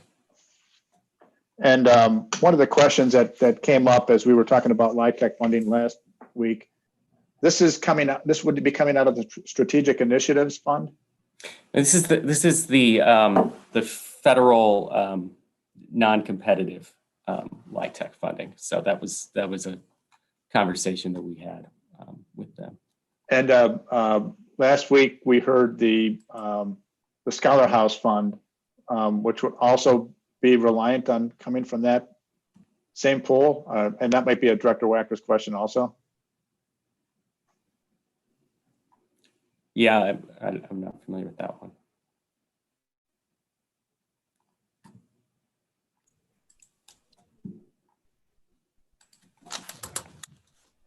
Councilman, you restate the question? The last week we had a presentation on the Scholar House project through Cleveland Housing Network, and my understanding that was also coming out of the Strategic Initiatives pool. Yeah, unfortunately I don't have the specifics on that particular project, but we can follow up and get that to you. So yeah, I'm because I mean for the city we're only going to get the mayor gets a designation for one strategic initiative. Is that correct? OFA has changed the nature. There used to be points for strategic initiative and the mayor can designate. Since we have the FACT 50, which is the Clark Fulton initiative, right? OFA has changed their scoring system, so there's not a strategic initiative per se, but so that one point no longer exists as part of OFA applications for developers. So how would this compete then with the Scholar House in terms of priorities for the city? Yeah, I haven't done that analysis, but I can certainly give you a breakdown for that for you Okay. after the committee meeting. Okay. Yeah, that would be helpful. I mean, I just want to clarify for my colleagues on DPS, you know, we're voting specifically for the HUD 108 and the TIF funds today. We are not voting for the LIHTC funds. That does not come under our purview. That's under the mayor's purview and administration. But we're specifically looking at the HUD 108 and LIHTC. I mean, the HUD 108 and the TIF funds. Anything else on your presentation, Director? Yeah, I mean, I would just, I touched on it earlier, but, you know, they have the $20 million projected TMUD, but, you know, I pushed them on that because we still don't know if that's actually going to land or not, but they've committed to fund that via equity if that does not come through or if that delays coming through. So it shouldn't impact their intent to start this in 2021, regardless of how the timing of that falls. And so in looking at their capital stack, they have listed $35 million from the city and county grant. And so ours is our contribution to HUD 108 loan as part of that, or where does that city county grant come into? So they've got $15 million on phase one. The only ask to us is this $15 million Section 108 loan. They have a $5 million request to the county. And then any further conversation turns on, you know, where we think a future project goes and lands. And so we've worked through this, and this is the funding they need to move this forward. And so in phase two, they're showing $15 million as a grant.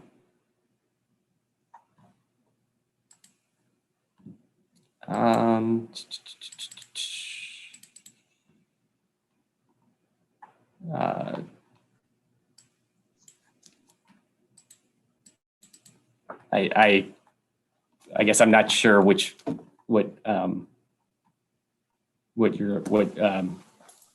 sheet you're looking at as compared to what I'm looking at, but you know, we've looked So yeah, through. so I'm looking at the this dollar amount in phase two at $15 million. Yeah, I mean, I think that as far as phase two goes, that's a point for future discussion with them. What we've done to focus the project is work on getting phase one going. Haven't even really delved into the details there on that phase two, and I think you know, given all else that we've got going on, you know, I don't consider that to be particularly likely. And we've worked through this project fairly rigorously to get to the point where we've got this $15 million loan structured into phase one. So, And so the question, not having the renderings, how do we take 1 million square feet and put it in two phases, and how do you mothball? Is it by floors, or is it?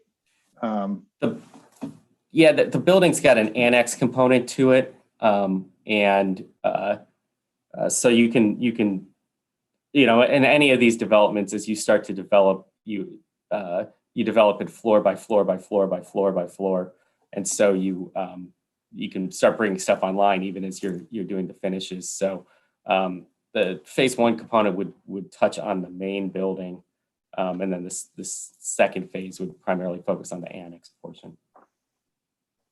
Yeah, and so the reason I raised that, obviously, we're just coming off the discussion on the Flats East Bank, and what we're committing to here, and what future phases are. I want to make sure we're pretty clear on what we're committing to, and This is also showing in the stack. So we do see the historic tax credit equity. So this has the phase one has 2 LIHTC projects in here.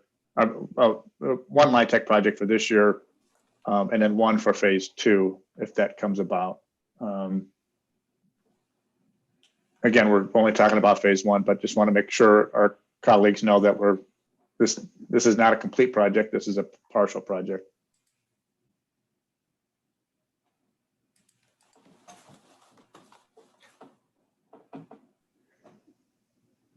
Okay.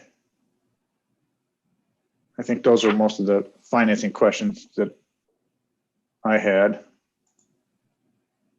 My colleagues, Councilman McCormick. Thank you, Mr. Chairman.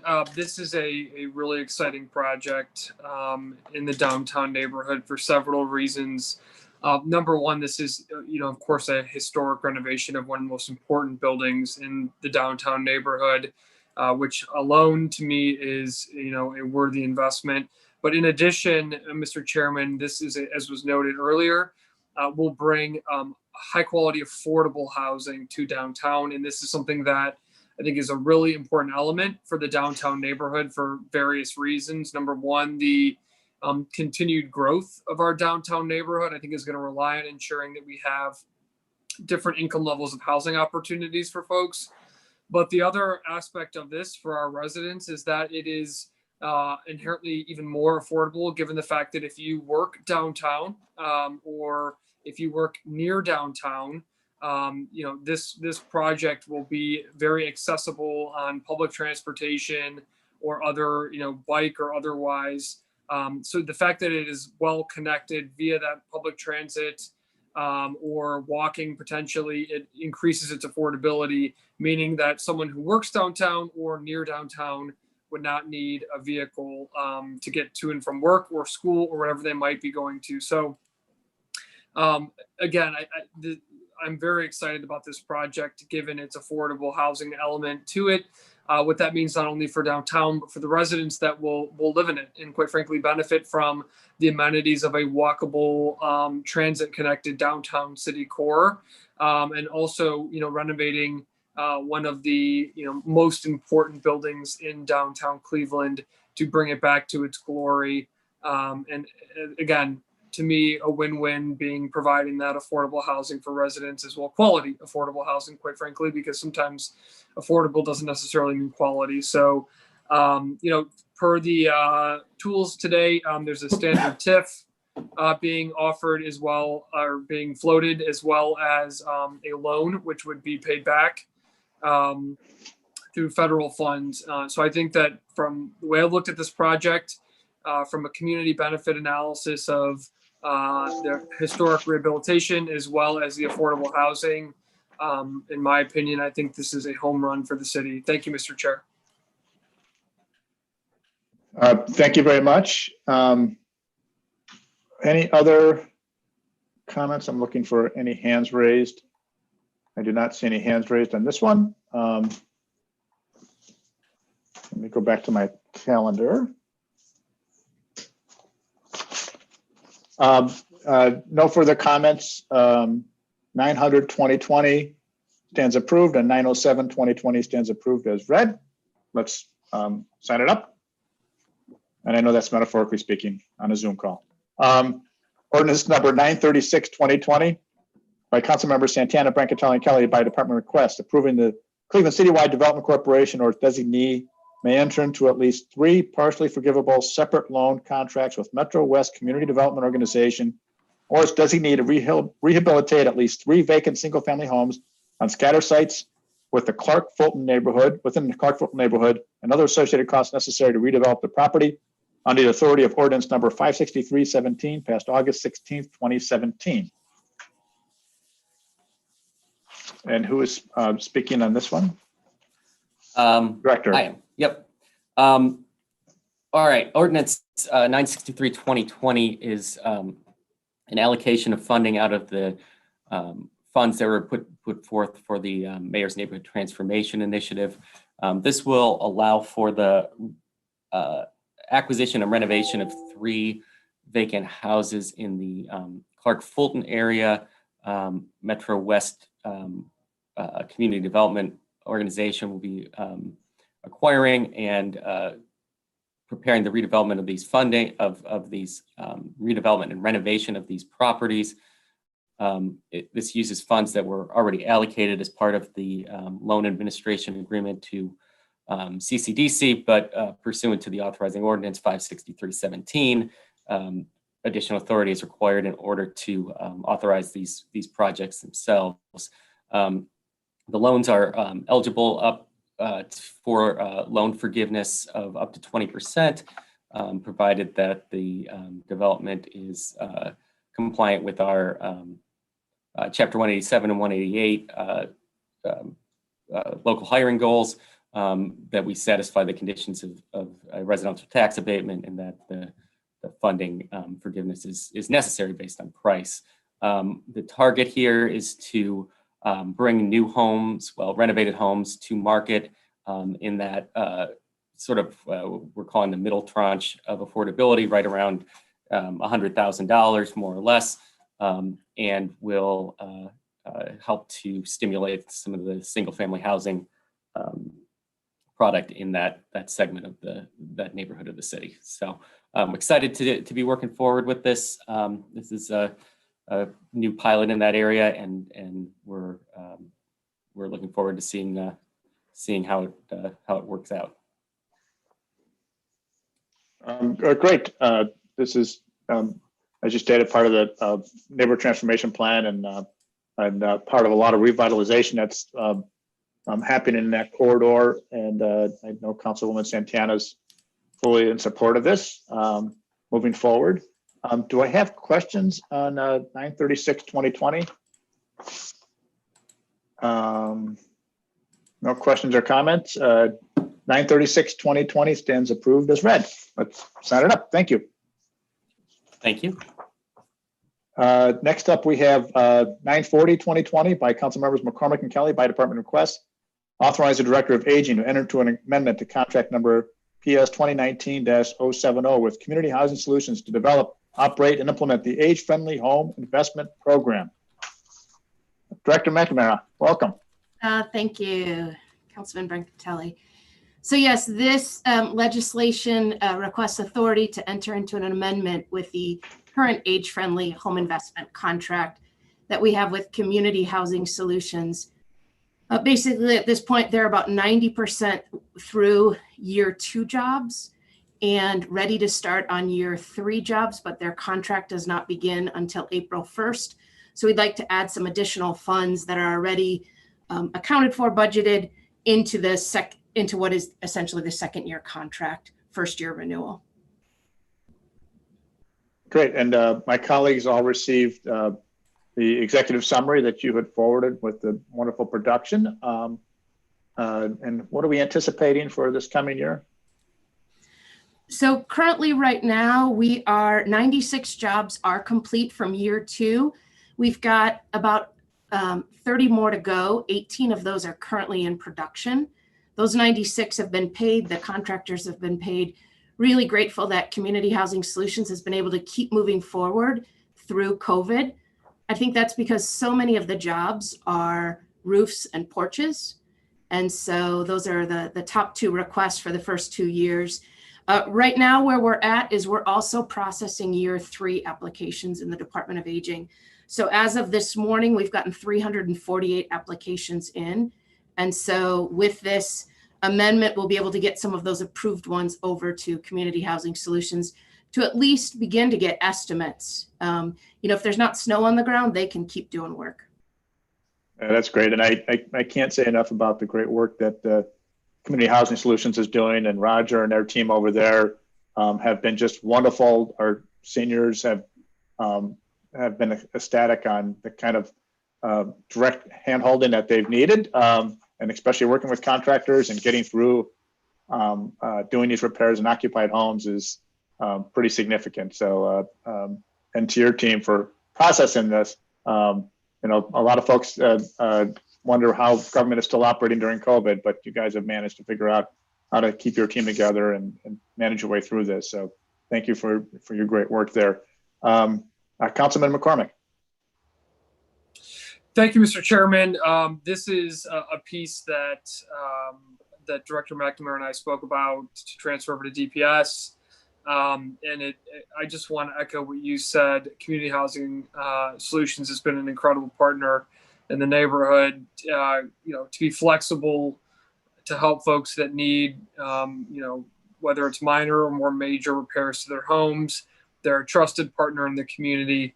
And I think they've done a really good job. So just want to thank the folks at Community Housing Solutions and just support this legislation to help invest in homes of our residents who can't afford to do so, but, desperately want to stay in their homes and in their neighborhoods. Thank you. Thank you. Any further comments on 940-2020? Thank you, Director, and move on. 940-2020 stands approved as read. Ordinance 949-2020 by Council Members B. Jones, Bankatelli, and Kelly by department request. Authorizing the Director of Community Development to enter into a development agreement with Frontline Development Group, LLC, or their designee for the sale and redevelopment of city-owned properties currently in the city's land utilization program, which are located in the Allen Estates Development Site Plan, and authorizing the Commissioner of Purchases and Supplies to sell city-owned property no longer needed for public use. Director. I'm actually going to speak to it. Good morning, Mr. Chairman, members of the committee. Good morning. Good morning. This is a request by the department to allow the director to enter into a development agreement with Frontline Development Group LLC. The purpose of which to begin the development of multifamily project on land bank parcels. Currently, the project consists of 144 single-family and multifamily homes, which is being called the Allen Estates. The proposal is for a mixed income development that would include 15 single-family residential units, 45 townhomes, 84 apartment units, and 12,410 square feet of retail space. I can, if you want me to, I can share the current site plan with you.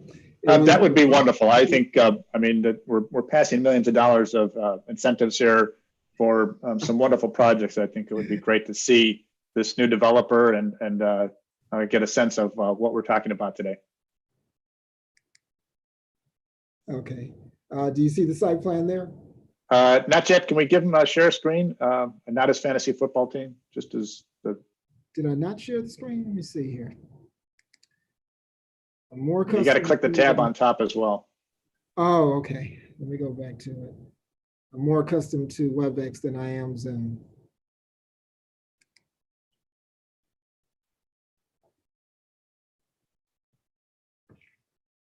And it says start share.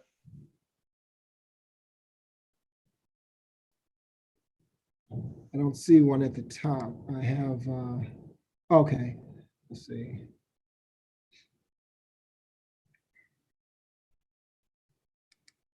There we go. Okay. And back to the developer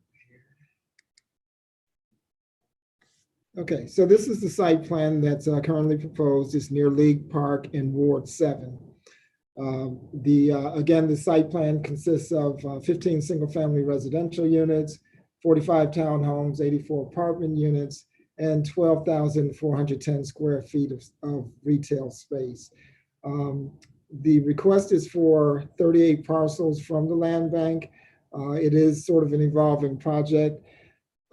Generally, the land bank does not require a development agreement to transfer parcels. As it stands now, we have the ability to go to council for land in a specific ward and get a council sign off and be able to transfer land given the mayor's approval and board of control.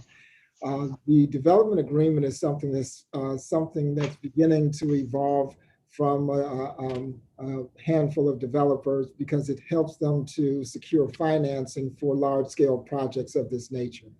So the request again is to allow the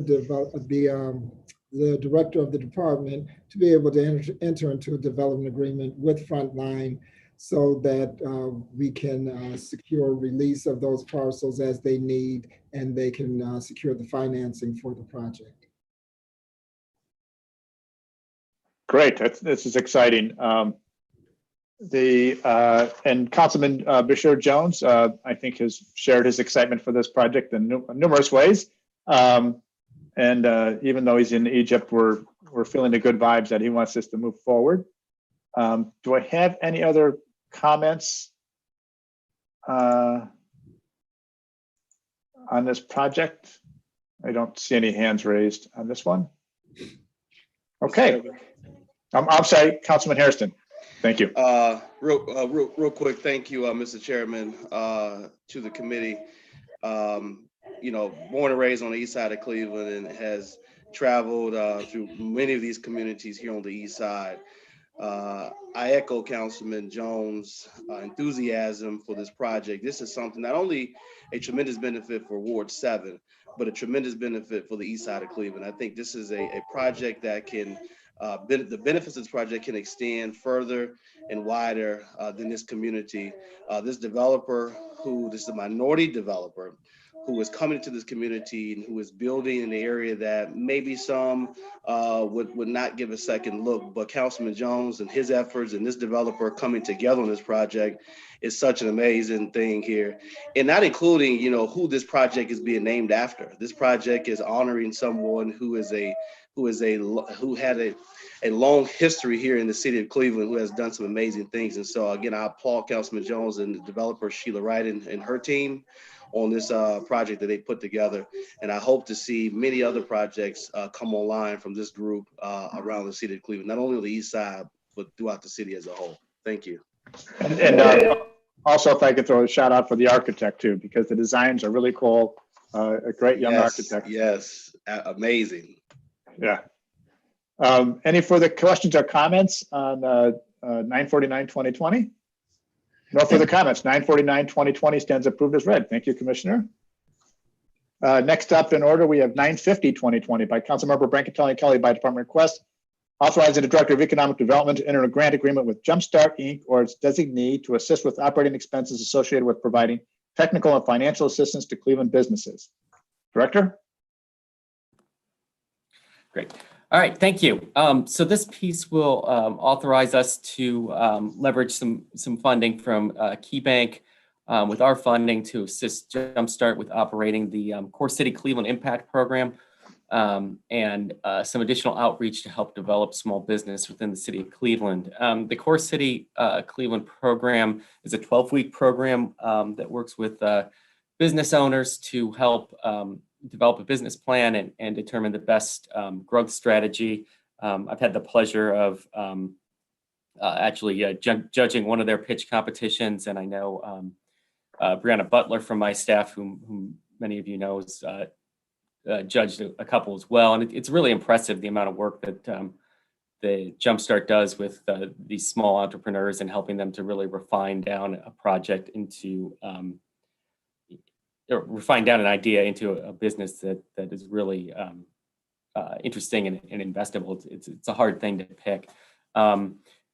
You know, in addition to the Core City program as well, Jumpstart is targeting outreach to small businesses within the city of Cleveland. This is we helped to fund them last year, and even despite the challenges of COVID, they were able to reach over 200 small businesses.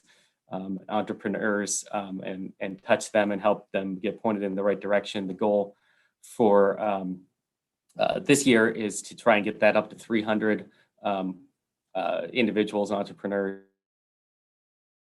and get them, whether it's into the Core City program, whether it's into their deep dive programs, which are a shorter work. Other organizations are small business development centers of the Urban League or the Hispanic Business Center, Cleveland State, or some of the other organizations that work with small business. It's a pretty ambitious goal, and we look forward to working with them to get it done. So I think this is an important effort that, especially now as we look in 2021, I would anticipate coming out of every recession. There's always a sort of an increase in people engaging in entrepreneurship. And I think these type of programs are going to be really important in 2021 and 2022 as we come out of it. So I'm excited to work with Jumpstart again and to move this project forward. Great. We did get our executive summaries and pretty well outlines that relationship and what we're getting out of this. Do I have other questions on 950-2020? I don't see any hands up. 950-2020 stands approved as read. Let's sign it up. Thank you very much. 951-2020 by Council Members Brancatelli and Kelly by department request, authorizing the Director of Economic Development to enter a grant agreement with the Urban League of Greater Cleveland or its designee to assist with operating expenses associated with outreach, assistance, and administration of a loan fund and assistance, training, and planning for small businesses through the Entrepreneurship Center. Director? So, I mean, really right on the same point, back to back. Urban League, we've had a great partnership working with them on outreach and assistance. They are a state of Ohio contractor as well, operating a small business development center. We've worked with them on the Capital Access Fund with some other national groups and banks on providing funding to small business. They've established this second fund, the UBiz Fund, where they're actually going to engage in some micro lending activities directly. And so this will help them with that administration as well. So this is another effort for an organization with a strong track record of working with small business, working in some of our East Side and minority communities, and we're really happy to continue this partnership with them and to get this effort going again in 2021. So exciting effort. Happy to move it forward today. Great, and we all have a wonderful relationship with the Urban League, and they've been a great resource for our small businesses. Questions on 951 or comment on 951-2020? No questions or comments. 951-2020 stands approved as read. Thank you very much, Director. Thank you. And I have 952-2020 by Councilmember McCormick, Brancatelli, Kelly by department request, authorize the Director of Community Development to enter a grant agreement with the Near West Side Multi-Service Center, DBA May Dugan Center, to make repairs to the city-owned facility located at 4115 Bridge Avenue. Thank you again, Mr. Chairman. This is a request by the department to allow us to award funds, authorize the department to award funds to May Dugan Center for their capital campaign, which there is work proposed for this award. May Dugan has been in the community many years, since the 70s, and has done a tremendous job of providing social service work to the community.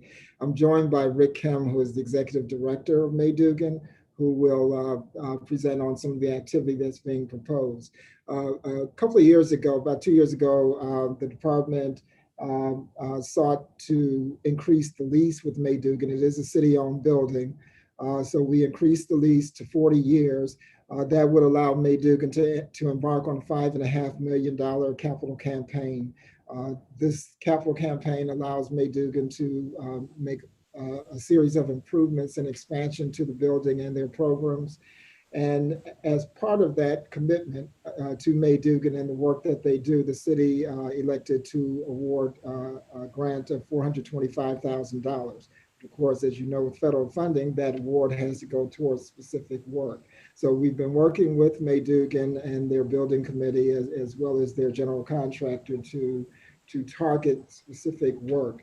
So I included in with the executive summary an overall budget, which shows the $5.5 million proposal, along with the work that's being proposed currently. So the city's commitment would go to the roofing piece for May Dugan. And before I get into that, I'm going to let Rick Kim speak a little bit about May Dugan and what's being proposed through the capital campaign. Welcome, Rick. Hi, thank you, Councilman Brancatelli and all the other city council folks. It's an honor to be here with you. I guess you always save the best for last, right? Well, you have such a perfect virtual background. I know that's not a real background that you have on your Zoom. You're really at work. I'm actually at the May Dugan Center and have been here since March, since the pandemic started. We've been super busy here, but May Dugan was founded in 1969 as the Near West Side Multi-Service Corporation, but we do business as the May Dugan Center in honor of a wonderful advocate for the poor going all the way back to the late 1920s.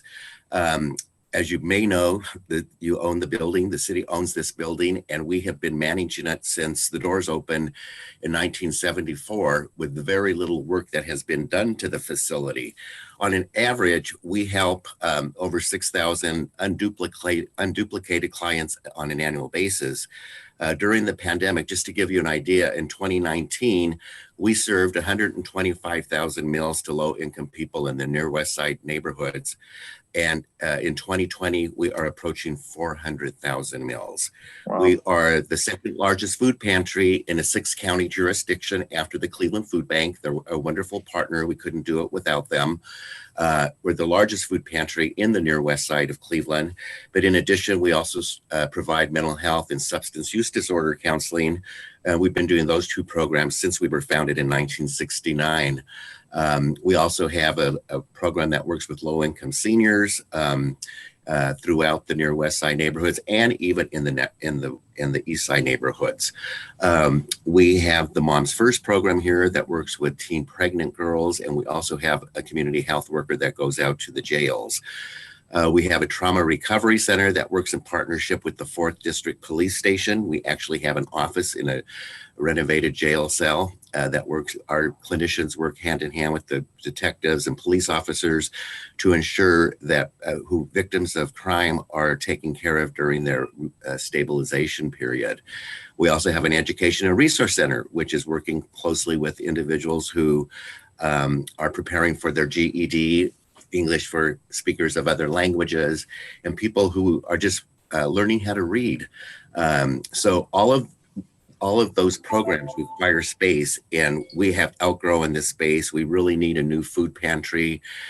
We need a new clothing distribution room.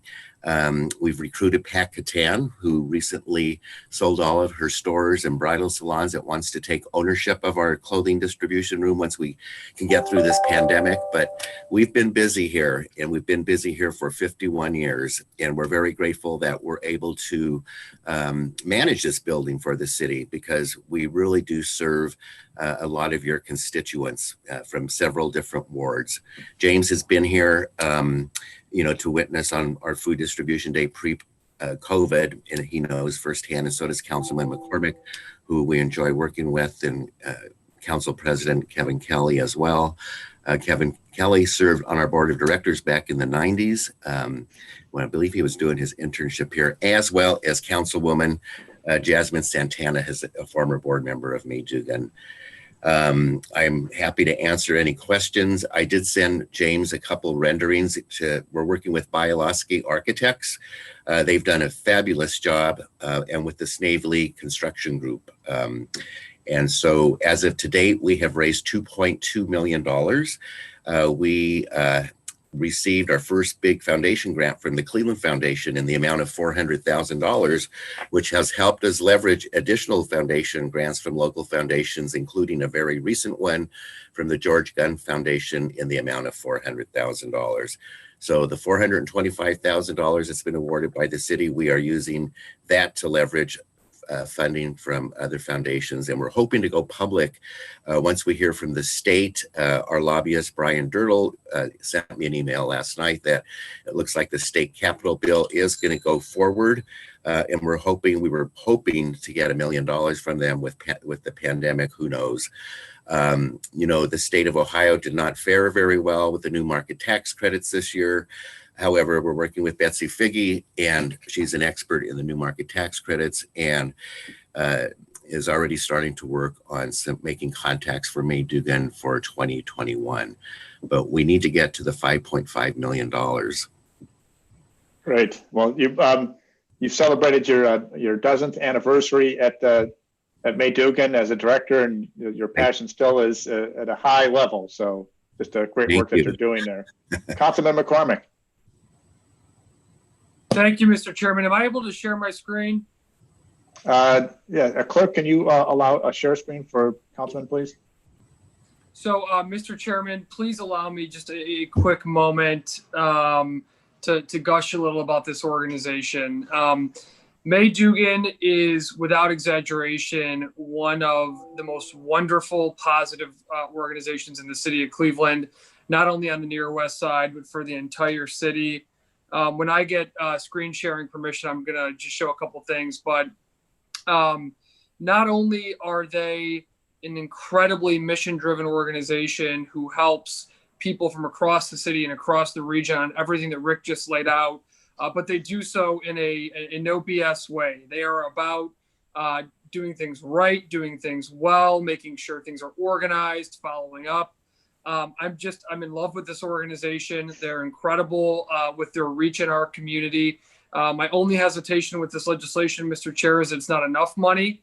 I feel like we should be, putting more forward for them.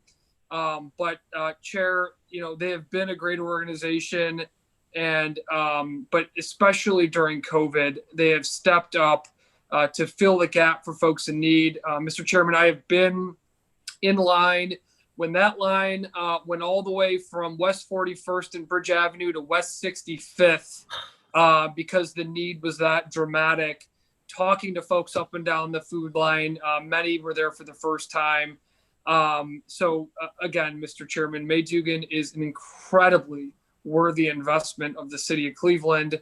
And again, I'm biased maybe, but I feel like we should be even doing more because of their impact. I mean, it's one thing to do good and to have a good heart, and that's incredibly important and that's crucial.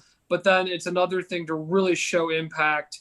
And from their counseling to their food distribution to their seniors, their senior choir, they deliver food directly to folks in the community that need it. I mean, the list goes on and on and on. But I can't think of a more worthy recipient of the city's investment than this organization. We are privileged to have them in the city of Cleveland in Ward 3. If you can't tell, I'm a big fan of the organization. I'm really happy that the city is choosing to invest in it. I don't think I can screen share, Mr. Chair. Madam Clerk, do we have a screen share for? I'm sorry? He has the ability. Only the host can share in this meeting. Okay. Well, Tony, I'm gonna text you a couple of pictures. I can't share. I apologize, but do you have two online? Do you have two? I do. Okay. I have my iPad and my. Oh wait, you know what? Here we go. Hold on. Oh wait, can you do my other one? There we go. You threw us a curveball there, Councilman. All right. So the first one, Mr. Chairman, is this year's tree lighting. That was Santa who went around the neighborhood with the May Dugan Center. You see Rick there, Andy, and some other staff. The next one, and I'll be quick here, I promise, I know. This is this year's beautiful tree from the tree lighting ceremony. This helps raise money for May Dugan every year. It's a beacon in our neighborhood. The next one, Mr. Chair, is a photo of one of those food distributions that they so incredibly put on. Also, thank you to the 2nd District police officers for helping with traffic, our dedicated volunteers. And the third one, or excuse me, the fourth and final, Mr. Chairman, is a really handsome volunteer there in the middle with I love it. and their distribution center. So that's all, Mr. Chair. But again, this is just an incredibly worthy cause. May Dugan is incredible. And I would ask my colleagues to support this legislation. Councilman McCormick, thank you so much. You even brought a tear to my eye. That's beautiful. Thank you. Councilman Griffin. Thank you, Mr. Chair. I just had to take a moment to just thank May Dugan. They're not just an organization that services the Near West Side.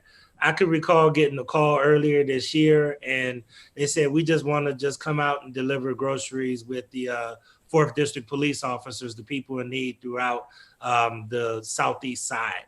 And, May Dugan just steps up. And I could just tell you, also being on the coronavirus task force with the Cleveland Foundation and others, we've always been supportive of May Dugan. So we're not the only source of money and the only fans of Maydugan throughout this city. So I'm enthusiastically supportive of this, and Councilman McCormick really has another jewel in his area, because this organization is one of the most phenomenal organizations that I've ever worked with. So thank you, and I support this legislation. Thank you, Councilman. Thank you. Great work. I see no further questions or comments. Ordinance 952, 2020 stands approved as read. Congratulations, Rick, and good Thank luck you. on the rest of the campaign. Happy holidays. Happy holidays to you as well. The final ordinance I have in front of me is Ordinance 954, 2020 by Council Members Johnson, Brancatelli, and Kelly. By department request, authorize the Director of Community Development to enter into an option to acquire agreement with the Ohio Department of Transportation or its designee in connection with the purchase of ODOT owned property located at 9607 Buckeye Road, needed for the future development of the Wood Hill CMHA property and surrounding neighborhood, authorizing the Commissioner of Purchase and Supplies to purchase the property from ODOT for the Department of Community Development, and authorizing the Commissioner of Purchase and Supplies to convey the property to CMHA, which is not needed for city's public use. With Director speaking on this, or Commissioner? Yep. Good morning, Councilman. So I will speak to this item.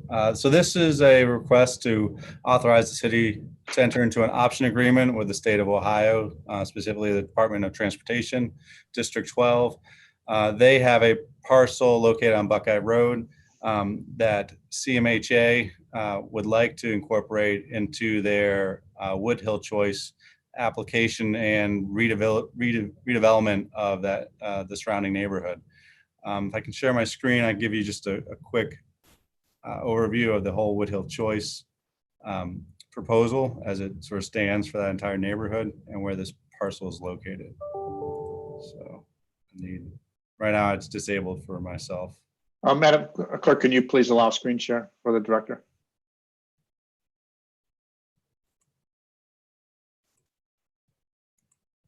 Great.